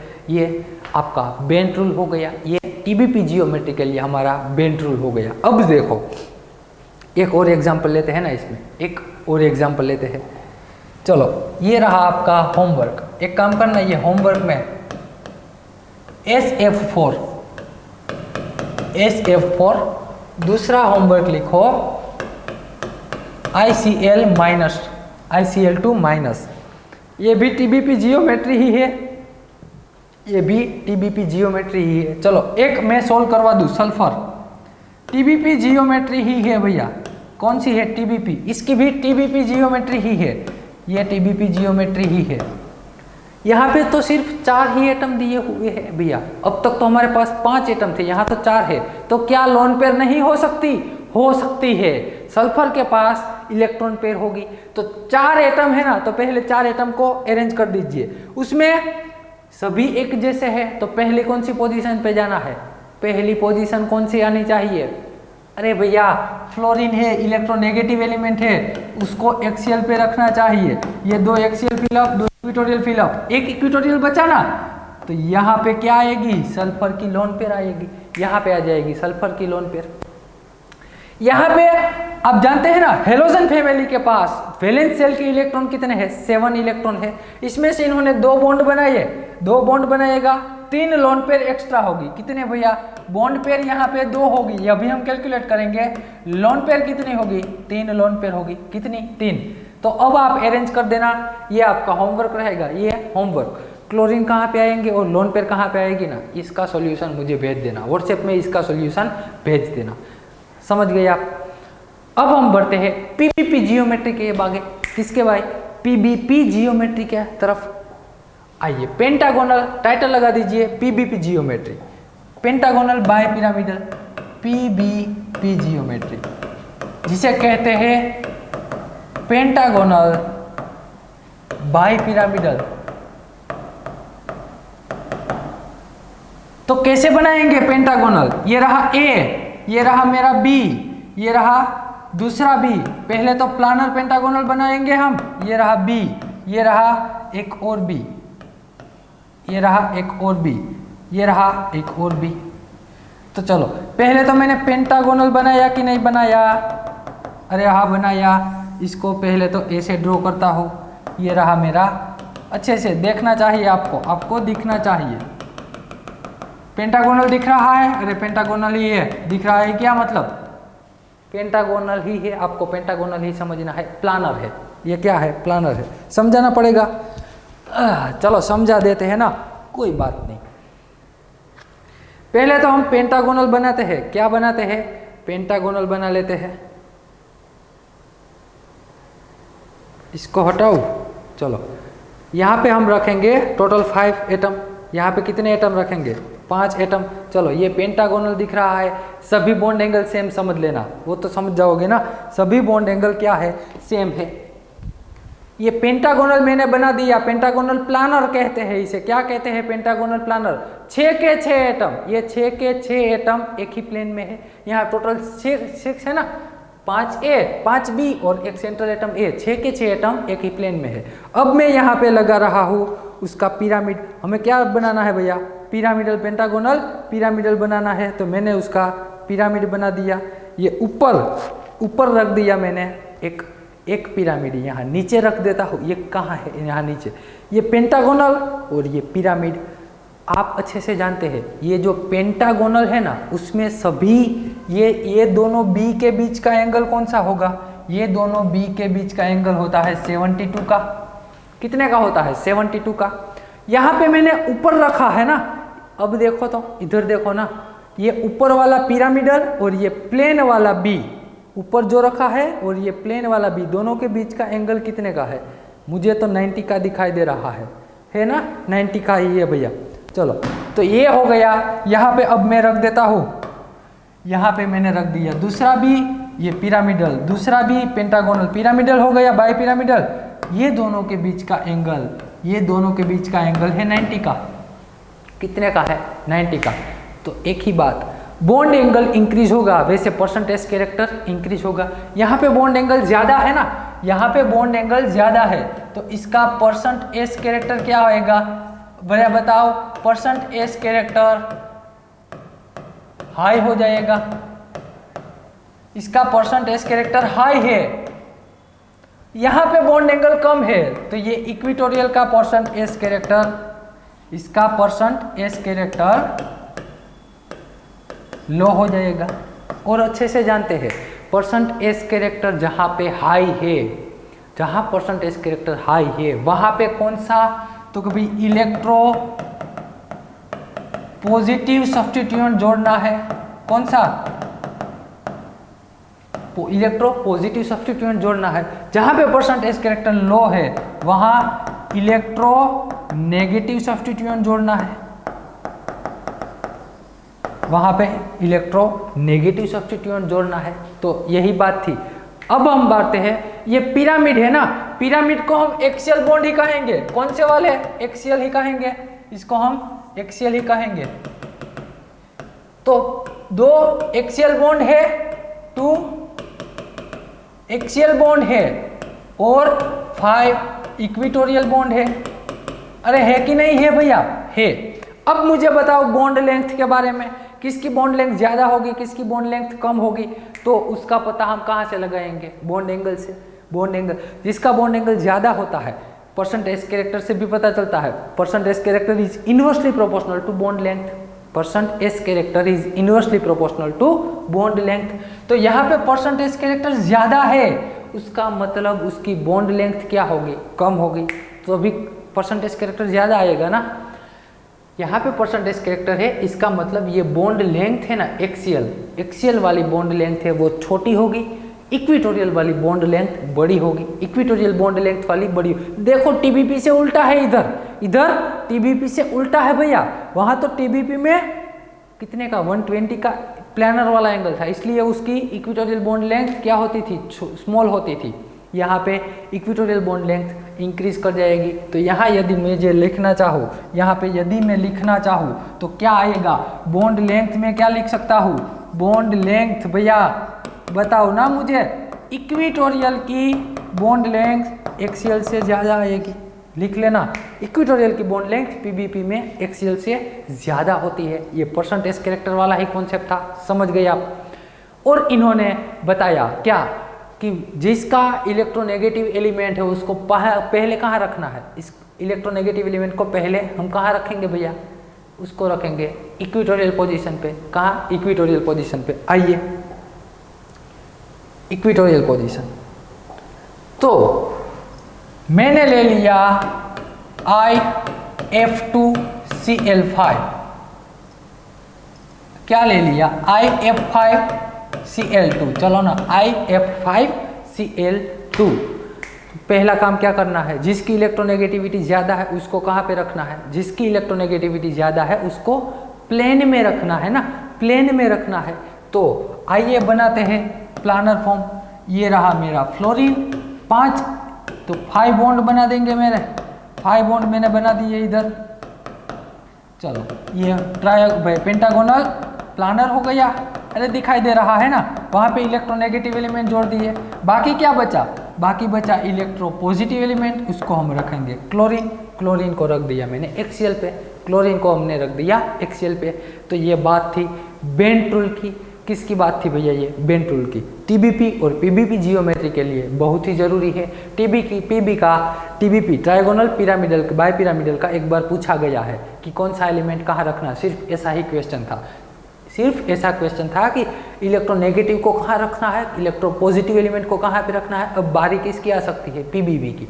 पीबीपी में उल्टा है, गलती मत कर देना। पीबीपी में इलेक्ट्रोनेगेटिव एलिमेंट है उसे हम इक्विटोरियल पे रखते हैं। इक्विटोरियल पे क्या होता है, इक्विटोरियल पे परसेंटेज कैरेक्टर लो होता है, एक्सियल पे परसेंटेज कैरेक्टर हाई होता है, ये याद रखना। अब हम बात करते हैं आगे, लगा दीजिए title, valence shell electron pair repulsion theory, VSEPR theory के बारे में पढ़ते हैं। किसके बारे में भैया, VSEPR theory, valence shell electron pair repulsion theory. बहुत ही काम की चीज है ये, बहुत ही काम की चीज है। तो लगा देना है टाइटल, पूरा नाम लिख लेना आपकी बुक में, valence shell electron pair repulsion theory. आइए इसमें हम क्या पढ़ेंगे, उसमें हम पढ़ेंगे क्या, तो कि भैया इसमें पढ़ने के लिए हमें बॉन्ड पेयर की जरूरत होगी। कितनी बॉन्ड पेयर है ना, कितनी बॉन्ड पेयर है वो कैलकुलेट करनी है हमें। तो आइए इसका फॉर्मूला लिखते हैं। इलेक्ट्रॉन पेयर क्या लिखना है भैया, इलेक्ट्रॉन पेयर। इलेक्ट्रॉन पेयर किसे कहते हैं, तो टोटल लोन पेयर और बॉन्ड पेयर के कॉम्बिनेशन को हम कहते हैं electron pair. Electron pair calculate कैसे करेंगे, उसके लिए फॉर्मूला लिखो, valence electron of central atom plus number of monovalent atom.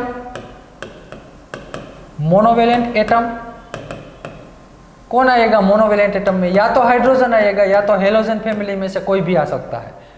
इतना ही आपको याद रखना है, या तो हाइड्रोजन आएगा या तो हेलोजन फैमिली में से कोई भी आ सकता है, उसको ही कंसीडर करना। ऑक्सीजन, नाइट्रोजन, फॉस्फोरस, कुछ सल्फर, जो भी सराउंडिंग एटम में है ना, उसको कंसीडर नहीं करना है, उसको कंसीडर करना नहीं है। प्लस और माइनस चार्ज करना है, प्लस और माइनस चार्ज करना है। डिवाइडेड बाई 2 कर देना, डिवाइडेड बाई 2। ये फॉर्मूला आगे हमने एमओटी में पढ़ लिया था, लेकिन फिर भी इस जरूरत है इसलिए लिखो। यहाँ से जो आपको मिलेगा ना वो भैया इलेक्ट्रॉन पेयर होगी। इलेक्ट्रॉन पेयर यानी कि किसे कहते हैं, bond pair plus lone pair को, कॉम्बिनेशन को bond pair plus lone pair के कॉम्बिनेशन को हम कहते हैं इलेक्ट्रॉन पेयर। यदि मुझे सिर्फ बॉन्ड पेयर चाहिए, यहाँ से मुझे सिर्फ बॉन्ड पेयर चाहिए, तो क्या करना पड़ेगा? तो कुछ नहीं, इलेक्ट्रॉन पेयर में से लोन पेयर को सब्सट्रैक्ट कर दो। इलेक्ट्रॉन पेयर में से लोन पेयर सब्सट्रैक्ट करेंगे तो मुझे मिल जाएगी बॉन्ड पेयर। तो ये फॉर्मूला याद रखना, आगे ज़रूरत पड़ेगी तब हम यूज़ करेंगे। अब आंसर इसका क्या आ सकता है? इसका आंसर 2, 3, 4, 5, 6, 7 कुछ भी आ सकता है। किसका? इलेक्ट्रॉन पेयर का आंसर ऐसी प्रोबेबिलिटी है, ऐसी प्रोबेबिलिटी कुछ भी है, पॉजिटिव इंटीजर वैल्यू कुछ भी आ सकती है। अब इलेक्ट्रॉन पेयर आ गई तो क्या हमें पता चल जाएगा कि बॉन्ड पेयर कितनी है, लोन पेयर कितनी है? हाँ भैया, वो भी हम पता लगा लेंगे, क्योंकि हमें एटम तो दिया होंगे, सेंट्रल एटम और सराउंडिंग एटम तो हमें दिए होंगे ना, वहाँ से हम पता लगा लेंगे। तो ऐसा तो जरूरी नहीं कि चलो इलेक्ट्रॉन पेयर 2 आई तो बॉन्ड पेयर भी 2 ही आएगी, इलेक्ट्रॉन पेयर 3 आई तो 3 ही आएगी, ऐसा जरूरी नहीं।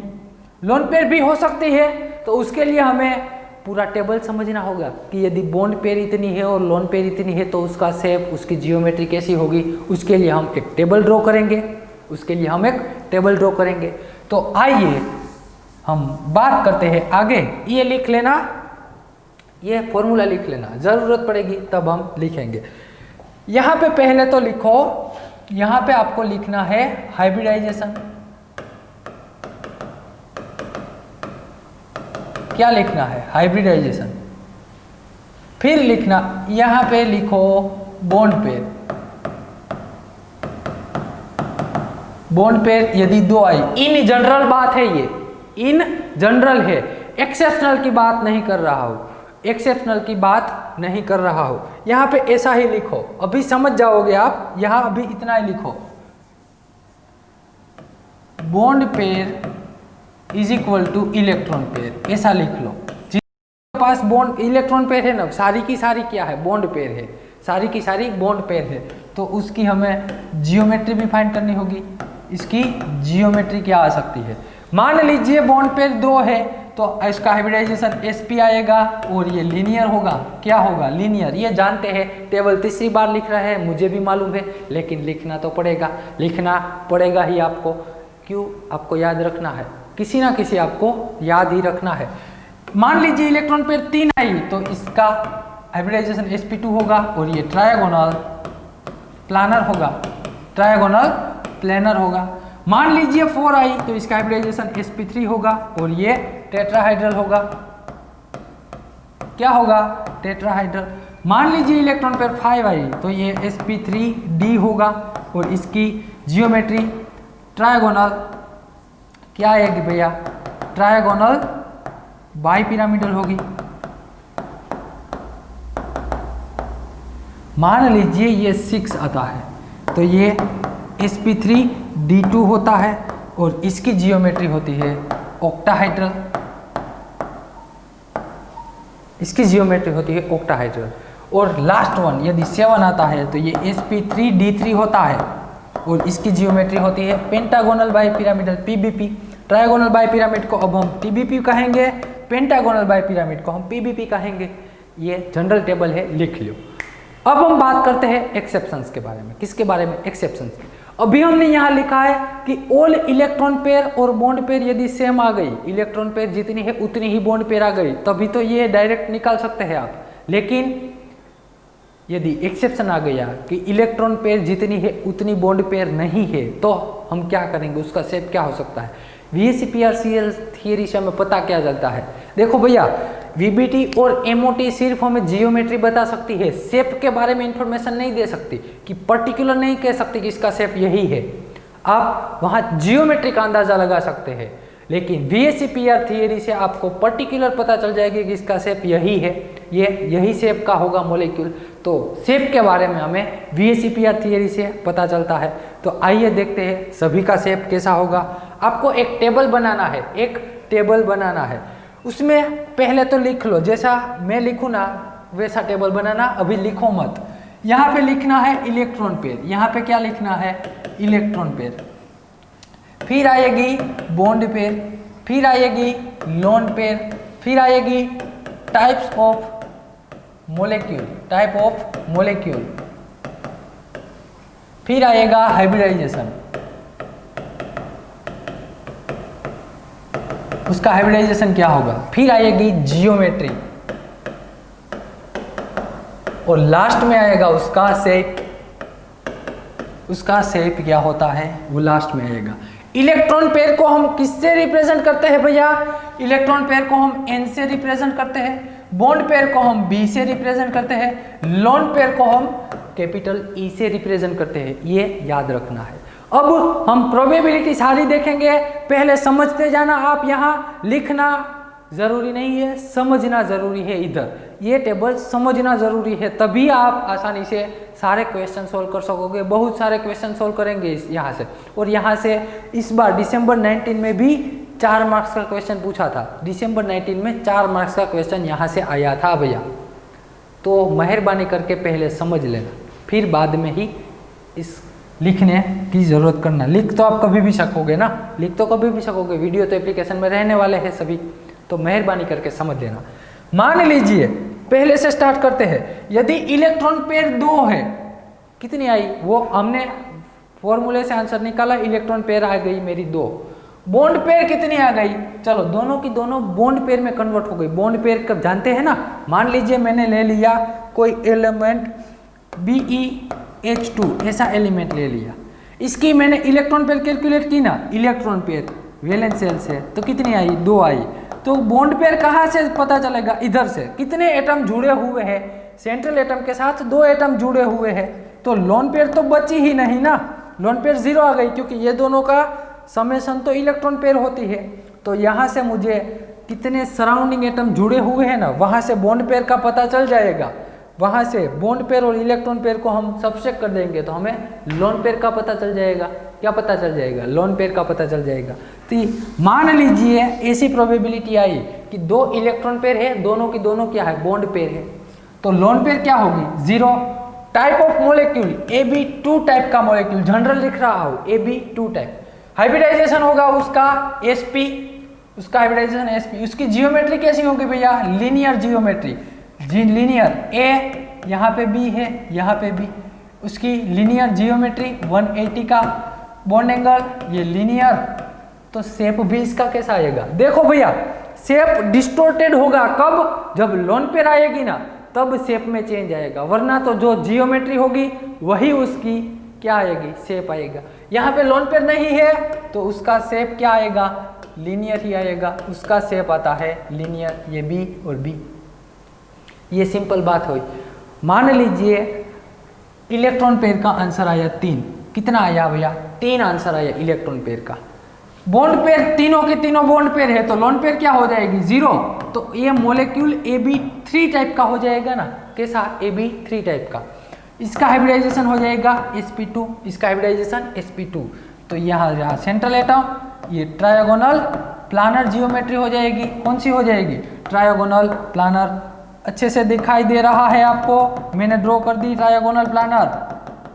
अरे यस और नो, ये है मेरी ट्रायगोनल प्लानर, ट्रायगोनल प्लानर। तो यहाँ पे लोन पेयर नहीं है, इसका मतलब इसकी जो जियोमेट्री आएगी वही उसका क्या होगा, शेप होगा। उसका शेप भी यहाँ पे ड्रॉ करना है, उसका शेप भी ड्रॉ करना है। जो एक बात बता दूं दोस्तों आपको, यदि अगर आप किसी को, देखो भैया ऐसा मत सोचना मैं यहाँ किसी को नेगेटिव करने की या तो किसी को डिमोटिवेट करने की बात नहीं कर रहा हूँ। अगर आपको ये पता है ना, आप जानते हैं ना कि ये ऐसा होता है, VACPR में ऐसा होता है, बहुत ही बढ़िया है। आप जानते हैं तो बहुत ही बढ़िया है, लेकिन फिर भी मैं क्या कहता हूँ, आपको लिखना चाहिए और समझना चाहिए। क्यों, आपने 11th-12th का VACPR जानते हैं, यहाँ पे बहुत सारे मोलेक्यूल है, एक्सेप्शन है, वो सारी बात करेंगे। जब नहीं लिखोगे और स्किप करोगे ना, नहीं लिखोगे और स्किप करोगे ना, तो आगे दिक्कत होगी। फिर आप ही के मन में ऐसा होगा कि समझ नहीं आ रहा है इनऑर्गेनिक केमिस्ट्री। समझ अच्छे से आ जाएगा, जैसा मैं समझाना, जैसे हम स्पीड में जा रहा है ना उसी स्पीड में जाना। आपको आगे भी नहीं जाना है, पीछे भी नहीं रहना है, मेरे साथ चलते रहना है, मेरे साथ आपको चलते रहना है। जितना मैं पढ़ाऊँ वो डेली टू डेली करते रहना है। मेरे से आगे जाओगे ना फिर भी दिक्कत आओगे। जाओ, मैं तो आपसे विश करता हूँ, भगवान से प्रार्थना करता हूँ आप मेरे से आगे ही बढ़ो, लेकिन पढ़ाई में जब तक जैसे जैसे हम पढ़ते जाए टॉपिक वाइज टॉपिक वैसे ही पढ़ते जाओ, पीछे भी नहीं रह जाना का। चलो 3-4 लेक्चर स्टॉक हो गए, ऐसा नहीं करना का आपको साथ ही रहना है। मेहरबानी करके ये लिखना भले आपको वो बोलते हैं ना कि कंटाड़ा आ रहा है, कंटाड़ा आना ही नहीं चाहिए भैया। आपको ऐसा माइंड में फील ही नहीं होना चाहिए कि चलो मुझे कंटाड़ा, मुझे नहीं पढ़ाई करनी, ऐसा तो होना ही नहीं चाहिए। तो सिंपल है, सिंपल ही हमारे मार्क नेगेटिव करवा सकता है। याद रखना, जब ये अनुभव होगा ना तब आपको पता चलेगा। ये मैं गारंटी के साथ कहता हूँ, जितना सिंपल क्वेश्चन आएगा ना उतने वो क्वेश्चन गलत होने की प्रोबेबिलिटी ज़्यादा हो जाएगी। क्यों जानते हैं? जितना सिंपल होगा ना आप उसी क्वेश्चन को बड़ी ही स्पीड के साथ सोल्व करोगे, आपका वो जो कॉन्फिडेंस लेवल हो जाएगा ना वो बहुत इंक्रीज हो जाएगी। ऐसा क्वेश्चन है, चलो 1 मिनट में सोल्व कर देता हूँ। जितनी स्पीड करोगे ना उतना स्पीडली गलत आंसर टिक कर आओगे और नेगेटिव करवाओगे। इसीलिए कहता हूँ सिंपल क्वेश्चन बहुत ही खतरनाक होते हैं। ये सिंपल क्वेश्चन तो हमारे लिए खतरनाक ही होंगे क्योंकि वो नेगेटिव करवाने का प्रोबेबिलिटी ज़्यादा रखते हैं। इसीलिए छोटे छोटे पॉइंट से समझते जाना, यहाँ पे अच्छे से लिखते जाना, वरना नहीं लिखना, नहीं आपको लिखना है, स्किप करना है, एज योर विश। चलो ये लिख लो, पहले ये इतना टेबल लिख लो। इसमें ही मैं यहाँ पे जाने दूंगा। अभी ये शेप कौन सा है भैया? ट्रायगोनल प्लानर ही आएगा। ये शेप भी ट्रायगोनल प्लानर ही आएगा। और जो गुरु होता है ना दोस्तों, गुरु वो कभी किसी का बुरा नहीं सोचता। आपके माँ बाप और आपका गुरु जो होगा ना वो कभी भी आपका बुरा नहीं सोचेगा। इसीलिए कह रहा हूँ, मुझे आपसे कोई भी बुराई करने वाली बात है नहीं। इसीलिए अच्छे से पढ़ते रहो, बहुत ही आगे बढ़ो ऐसी विषय से। इलेक्ट्रॉन पेयर 3 थी, उसकी बात हो गई। आ जाओ फिर से केमिस्ट्री में। मैं बात करता हूँ इलेक्ट्रॉन पेयर 3 है लेकिन बॉन्ड पेयर 3 नहीं है। बॉन्ड पेयर सिर्फ 2 है। कितनी है? बॉन्ड पेयर सिर्फ 2 है। तो इलेक्ट्रॉन पेयर कितनी हो जाएगी? यानी कि लोन पेयर 1 आ गई। ये दोनों का टोटल ही इलेक्ट्रॉन पेयर आनी चाहिए। ये दोनों का टोटल ही इलेक्ट्रॉन पेयर है, तो ये आ गई electron pair. Type of molecule Ab2E। ई का मतलब क्या है भैया? यहाँ लोन पेयर है। ई का मतलब आप यहाँ समझोगे लोन पेयर है ये। तो हाइब्रिडाइजेशन इसका क्या हो जाएगा? sp2। इसका हाइब्रिडाइजेशन तो sp2 ही होगा क्योंकि वो लोन पेयर हाइब्रिडाइजेशन में कंसीडर होगी। जियोमेट्री क्या आएगी इसकी? इसकी जियोमेट्री आएगी भैया ये B और यहाँ पे रहा E। इसकी जियोमेट्री में भाई लोन पेयर आने से जियोमेट्री में कुछ चेंजेस नहीं होता, याद रखना। लोन पेयर आने से जियोमेट्री में कुछ चेंजेस नहीं होगा। यहाँ पे E है, ध्यान रखना क्या है यहाँ E। तो इसकी जियोमेट्री तो ट्रायगोनल प्लानर ही रहेगी। Trigonal planar. देखो जियोमेट्री में लोन पेयर को कंसीडर करेंगे हम, जियोमेट्री में लोन पेयर को कंसीडर करेंगे, लेकिन शेप जब हम ड्रॉ करेंगे ना शेप, उसमें लोन पेयर को कंसीडर नहीं करेंगे, उसमें लोन पेयर को कंसीडर नहीं करेंगे। तो ये उसका शेप हो जाएगा बेंट शेप। इसे क्या कहते हैं? Bent shape. आइए समझते ही जाते हैं ना, हम समझते ही जाते हैं। पहले तो कुछ ऐसा था ना, पहले तो कुछ ऐसा था, ऐसा ही है ना। ये ट्रायगोनल प्लानर ऐसा है, ट्रायगोनल प्लानर। ये ट्रायगोनल प्लानर दिखाई दे रहा है आपको। चलो अब क्या हो गया? एक बॉन्ड पेयर, ये तीनों की तीनों क्या है? बॉन्ड पेयर है। एक बॉन्ड पेयर चली गई, यहाँ पे क्या आ गया? Lone pair. मैंने एक बॉन्ड पेयर निकाल दी, यहाँ पे आ गया लोन पेयर। इसका शेप क्या हो गया? देखो तो बेंट शेप हो गया। यहाँ पे क्या है? यहाँ पे लोन पेयर है और लोन पेयर को शेप में कंसीडर नहीं कर सकते। ये आपको क्या दिखाई दे रहा है? बेंट। बेंट हो गया ना ये पूरा बेंट। या तो ये उल्टा वी नहीं है, देखो ये वी है ना, वी ABCD का वी है, तो या बेंट शेप या तो इसे वी शेप भी कहते हैं। क्या कहते हैं? वी शेप भी कहते हैं। तो ये इलेक्ट्रॉन पेयर जब एक आए उसकी बात हो गई। इसमें ऐसी ही प्रोबेबिलिटी आएगी। जब इलेक्ट्रॉन पेयर 3 होगी तो अब लोन पेयर एक ही आएगी, 2 लोन पेयर नहीं आएगी। ऐसा मॉलिक्यूल ही अस्तित्व में नहीं है। तो ये लिख लेना। चलो ये लिख लो 1 बाय 1, फटाफट वीडियो पॉज करके लिख लो।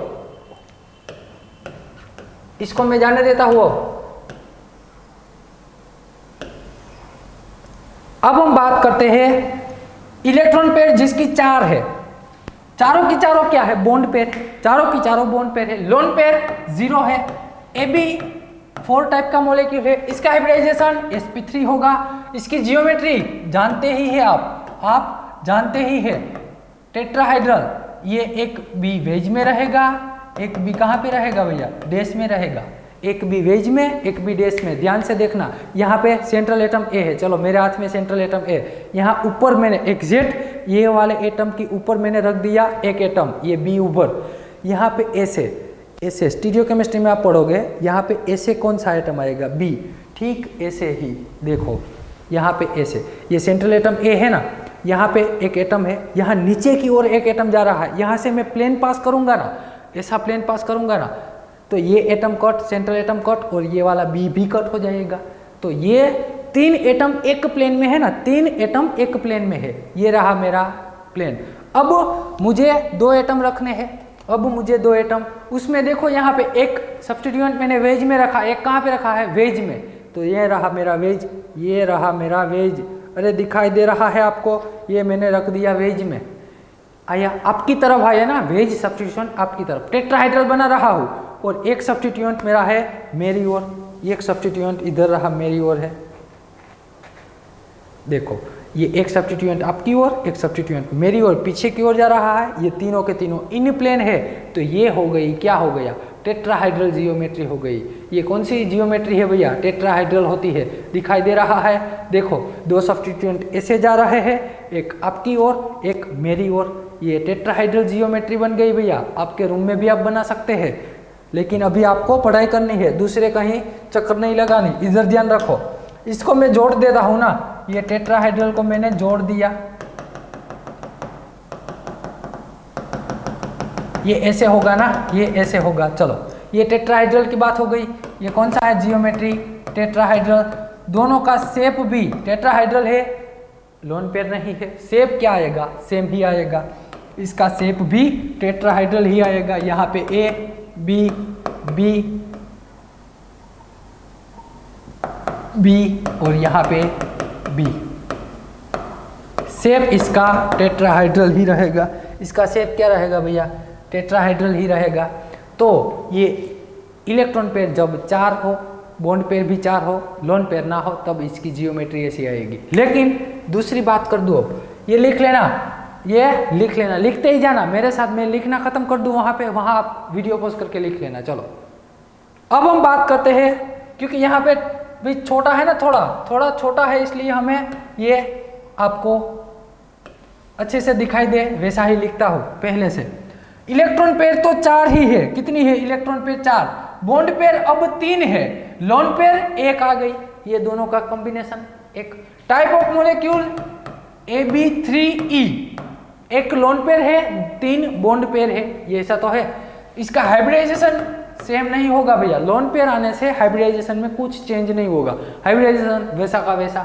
इसकी जियोमेट्री में चेंज हो जाएगा, कैसा, यहाँ पे रहा, चलो यहाँ पे मैंने रख दिया ए, यहाँ पे लोन पेयर रख दी, यहाँ पे एक बी, यहाँ पे वेज में एक बी रख दिया, यहाँ पे डैश में एक बी रख दिया।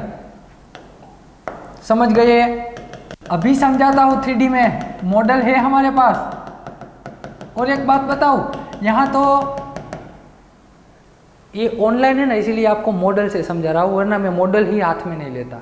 बिना मॉडल के सिमेट्री और सब कुछ हम पढ़ते हैं बिना मॉडल के, क्योंकि एग्जाम में तो मॉडल होगा नहीं आपके पास, लेकिन यहाँ ऑनलाइन में मॉडल होना ज़रूरी है। बिना मॉडल के यहाँ से ऐसे मैं हाथ करूँगा ना, आपको समझ नहीं आएगा, इसीलिए मॉडल से समझना पड़ेगा इधर। तो अब हम बढ़ते हैं, ये टेट्राहाइड्रल तो था ना पहले, ये पहले क्या था, टेट्राहाइड्रल था। अब मैं क्या करता हूँ, यहाँ पे इन्होंने एक लोन पेयर रखी है, क्या रखी है इधर भैया, लोन पेयर। लोन पेयर यानी कि एटम को हटा दूँ, इधर हटा दूँ ना, हटा क्यों नहीं हटाओ, हटा दिया। चलो अब ये क्या हो गया, देखो तो जियोमेट्री में, उसके जियोमेट्री में कोई चेंज नहीं आएगा, इसकी जियोमेट्री तो वैसी की वैसी ही रहेगी, इसकी जियोमेट्री तो टेट्राहाइड्रल ही रहेगी।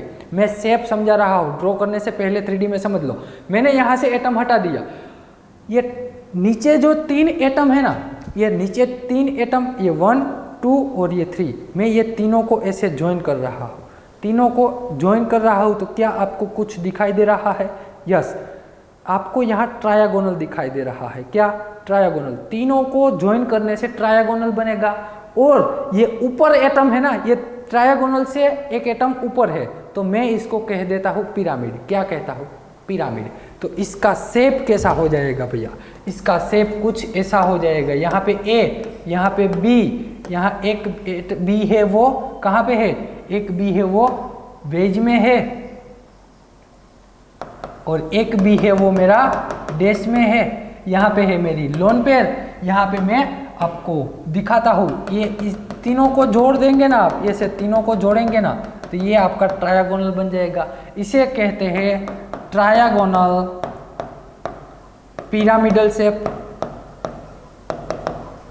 Trigonal pyramidal. इसकी जियोमेट्री तो टेट्राहाइड्रल ही आएगी। देखो चेंज आया। टेट्राहाइड्रल में एक यदि लोन पेयर आ जाएगी ना, लोन पेयर एक आ जाएगी, तो उसका शेप चेंज हो जाएगा, वो हो जाएगा ट्रायगोनल पिरामिडल हो जाएगा। समझ गए? Trigonal pyramidal. बढ़ते हैं हम आगे। ये लिख लेना। यदि ऐसा जरूरी नहीं कि एक ही लोन पेयर आ सकती है भैया, दो लोन पेयर भी आ सकती है। क्या आ सकती है?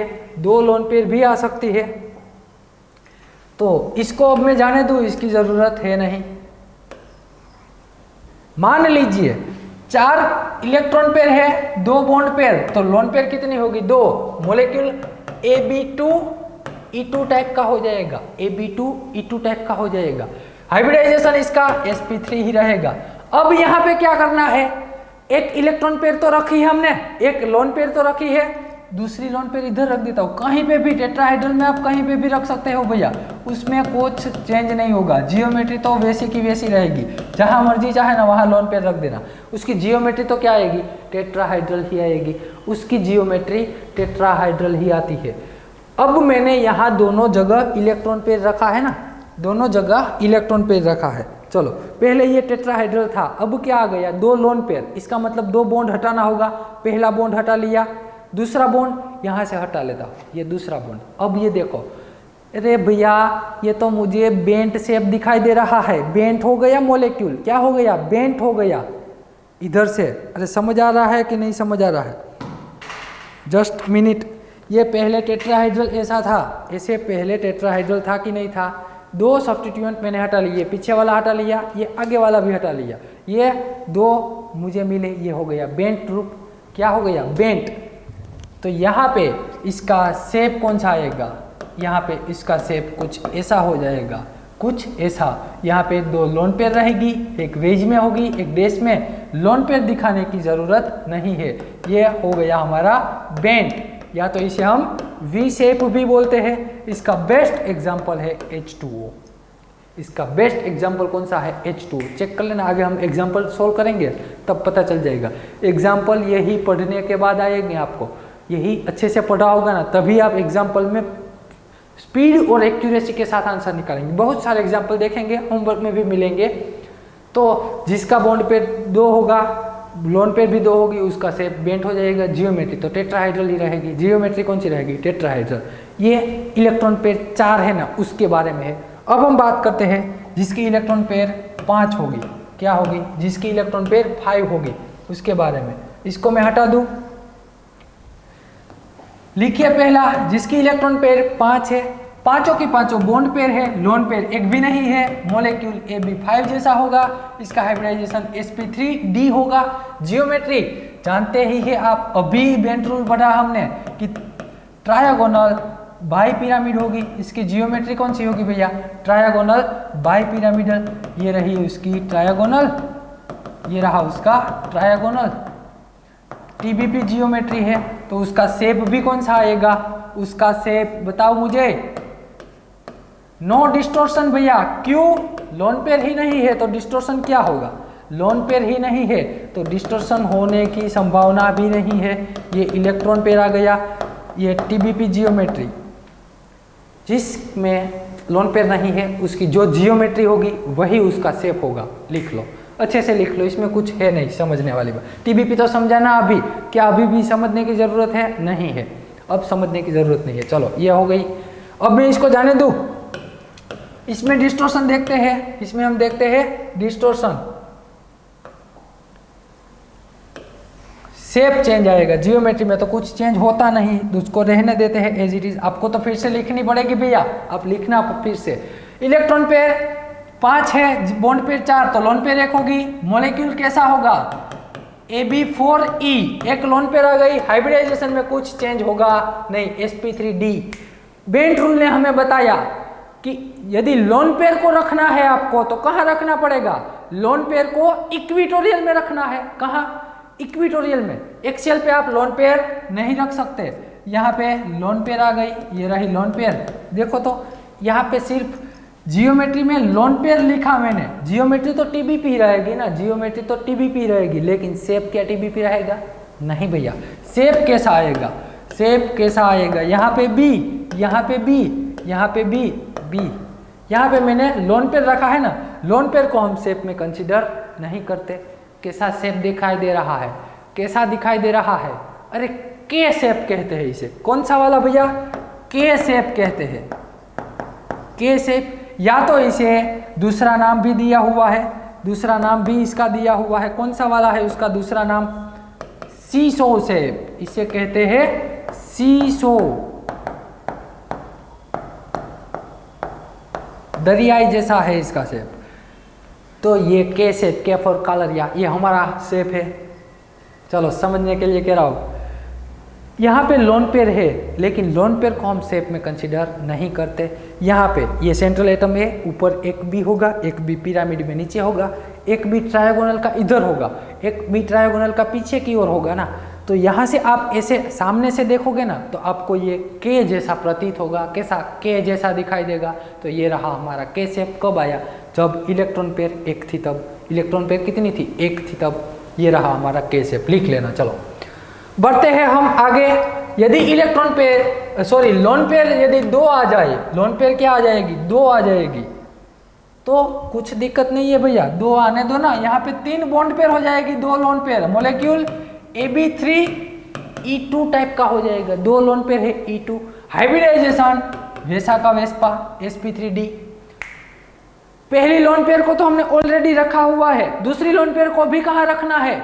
दूसरी लोन पेयर को भी हम रखेंगे कहाँ पे भैया? इक्विटोरियल पे ही रखना पड़ेगा। दूसरी लोन पेयर को हम इक्विटोरियल, चलो मैंने यहाँ पे ई रखा, पहले तो बी भी रख दिया।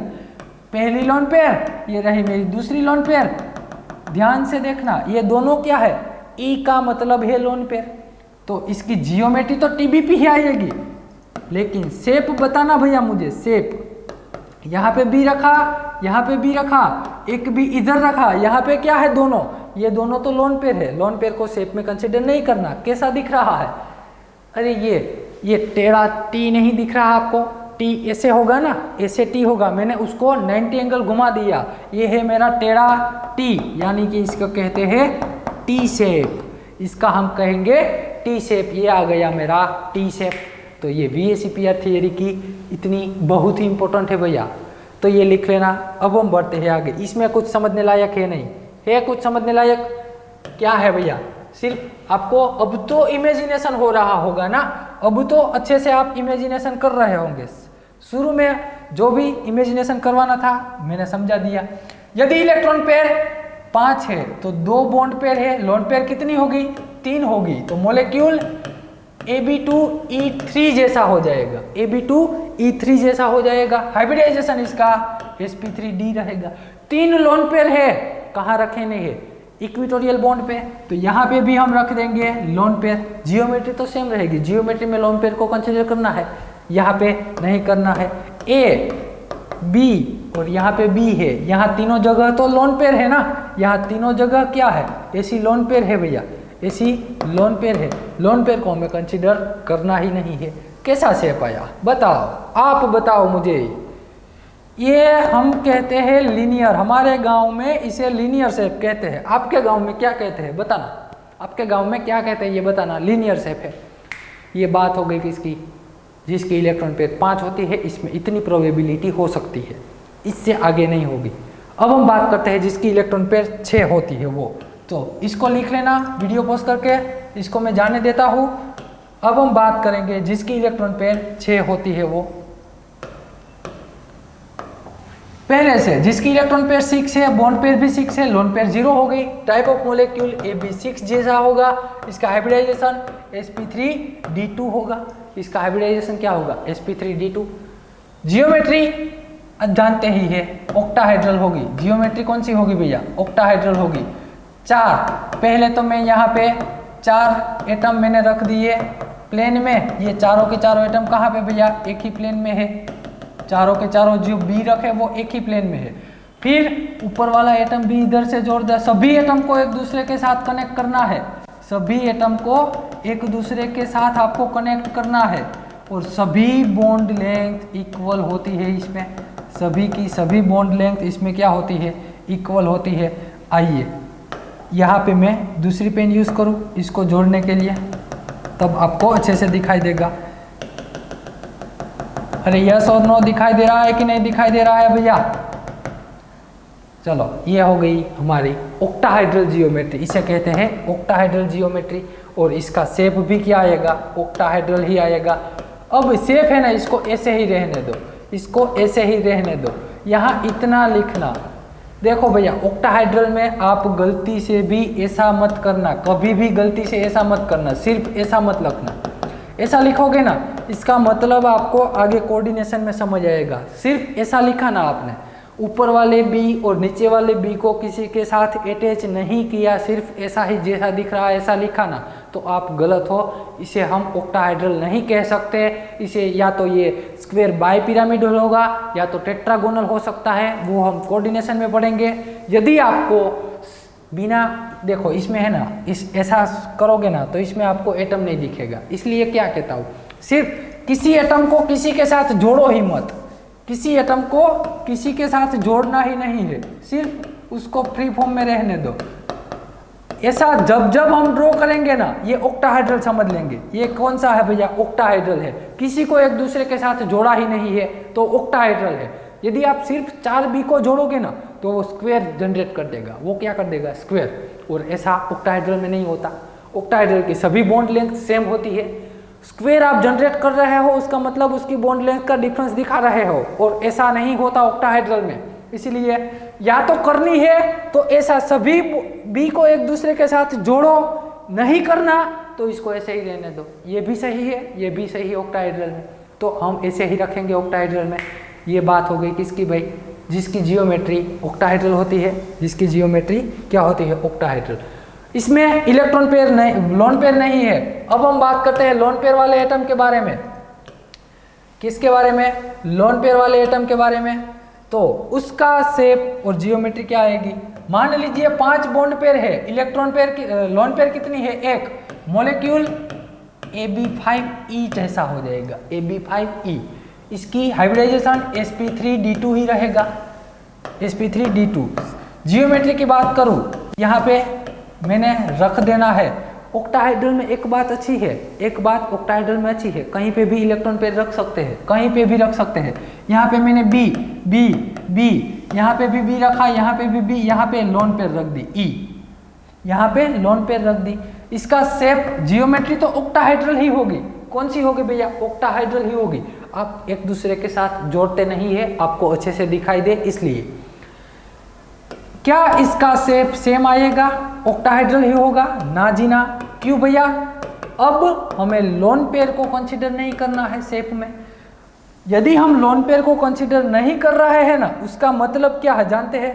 उसका मतलब अब हम इसको जोड़ने वाले हैं। अब हम इसको जोड़ने वाले हैं। ये बन गया मेरा स्क्वायर। ये क्या बन गया भैया? मेरा स्क्वायर बन गया। और स्क्वायर यदि बनता है, यदि मेरा स्क्वायर बनता है, चलो पहले तो मैं यहाँ स्क्वायर बना के दिखाता हूँ आपको यहाँ पे स्क्वायर बना के दिखाता हूँ। Just give me 1 minute. ये बन गया मेरा स्क्वायर, दिखाई दे रहा है ये स्क्वायर। देखो स्क्वायर ही है ये स्क्वायर ही है। ये स्क्वायर बन गया, इसको मैंने सुला दिया। सेंट्रल एटम उसके साथ 4 एटम जुड़े हुए हैं एक ही प्लेन में, इधर रहे एक प्लेन में। मैं शेप दिखा दे रहा हूँ। एक एटम ऊपर की ओर है ना, ये एटम मैंने ऊपर की ओर भी लगा दिया। चलो ये एटम ऊपर की ओर लगा दिया। क्या नीचे की ओर एटम है? नहीं है, यहाँ पे नीचे की ओर एटम नहीं है। तो ये स्क्वायर बन गया पहले तो स्क्वायर। और उससे ऊपर एक पिरामिड है, तो ये शेप को हम क्या कहेंगे? स्क्वायर पिरामिडल शेप कहेंगे। ये शेप को हम कहेंगे स्क्वायर पिरामिडल शेप। एक ही पिरामिडल है यानी कि स्क्वायर पिरामिडल। तो यहाँ पे आप लिखोगे स्क्वायर पिरामिडल शेप।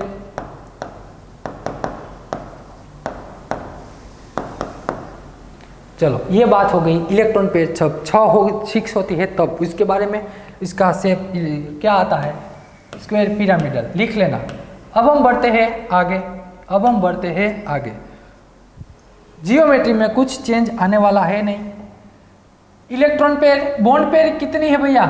4 है। लोन पेयर 2 होगी। मॉलिक्यूल Ab4 E2 जैसा हो जाएगा, Ab4 E2। हाइब्रिडाइजेशन इसका sp3d2 ही रहेगा, sp3d2 ही रहेगा भैया। यहाँ पे अब मैं इलेक्ट्रॉन पेयर रखता हूँ। देखो भैया सामने सामने लोन पेयर रिपल्जन के कारण सामने सामने ही रहेंगी। कहाँ रहेंगी? सामने सामने। यहाँ पे दूसरी नहीं रहेगी। क्यों? क्योंकि यहाँ तो लोन पेयर और लोन पेयर के बीच में रिपल्जन हो जाएगा, इसीलिए पहले तो दोनों सामने सामने रहेगी। उसका शेप कौन सा आएगा? उसका शेप आएगा बी, यहाँ पे बी, यहाँ पे बी और यहाँ पे भी बी। सभी को एक दूसरे के साथ जोड़ दो ना भैया। तो कौन सा शेप कहलाता है ये? कुछ नहीं भाई, पहले तो यहाँ एक पिरामिड था, सर ने बोला इसलिए मैंने एक पिरामिड हटा दिया। आप ऐसा बोलोगे ना, आप ऐसा बोलोगे कि चलो सर आप बोल रहे हैं इसलिए मैं एक पिरामिड हटा दिया ऊपर, तो ये स्क्वायर प्लानर कॉम्प्लेक्स बन जाएगा। कौन सा? स्क्वायर प्लानर कॉम्प्लेक्स बन जाएगा। तो ये रहा हमारा स्क्वायर प्लानर कॉम्प्लेक्स, इसे हम कहेंगे स्क्वायर प्लानर। इतनी प्रोबेबिलिटी ऑक्टाहेड्रल कॉम्प्लेक्स में है, इतनी प्रोबेबिलिटी ऑक्टाहेड्रल कॉम्प्लेक्स में है। चलो बढ़ते हैं हम आगे। अब जिसकी 7 इलेक्ट्रॉन पेयर टोटल कितनी आती है? 7 आती है। उसका शेप और जियोमेट्री के बारे में लिखते हैं। एक काम करना, होमवर्क देता हूँ आपको होमवर्क देता हूँ, लिखना आपकी बुक में, ड्रॉ करना। जिसकी इलेक्ट्रॉन पेयर 7 है, मान लीजिए बॉन्ड पेयर भी उसकी 7 है, लोन पेयर 0 है, टाइप ऑफ मॉलिक्यूल Ab7 जैसा होगा, उसका हाइब्रिडाइजेशन लिखना, जियोमेट्री लिखना और शेप लिखना। जिसकी इलेक्ट्रॉन पेयर 7 है, बॉन्ड पेयर 6 है, लोन पेयर 1 है, मॉलिक्यूल हो जाएगा Ab6E जैसा, Ab6A। ये भी एक नया हो जाएगा। और लास्ट वन 5 2 Ab5E2, ये भी एक शेप जियोमेट्री लिखना। अगले लेक्चर में मैं ये आपको लिखवाऊंगा ही, बहुत सारे एग्जाम्पल भी सॉल्व करेंगे। तब तक के लिए आपको ये टेबल कंप्लीट कर लेना है। जितना टेबल 2-3 बार रिवाइज ही कर लो, बैठे बैठे अपने माइंड में सारे के सारे शेप समझ लो कि यदि चलो ऐसे लोन पेयर इतनी होगी, ऐसे ही करोगे ना तभी आपकी एक्यूरेसी आएगी भैया। और एग्जाम में एक्यूरेसी बहुत ही जरूरी होगी, वरना सिली मिस्टेक हो जाएगी। सिली मिस्टेक नेगेटिव मार्क करेगी। मिलते हैं अगले लेक्चर में। Thank you very much.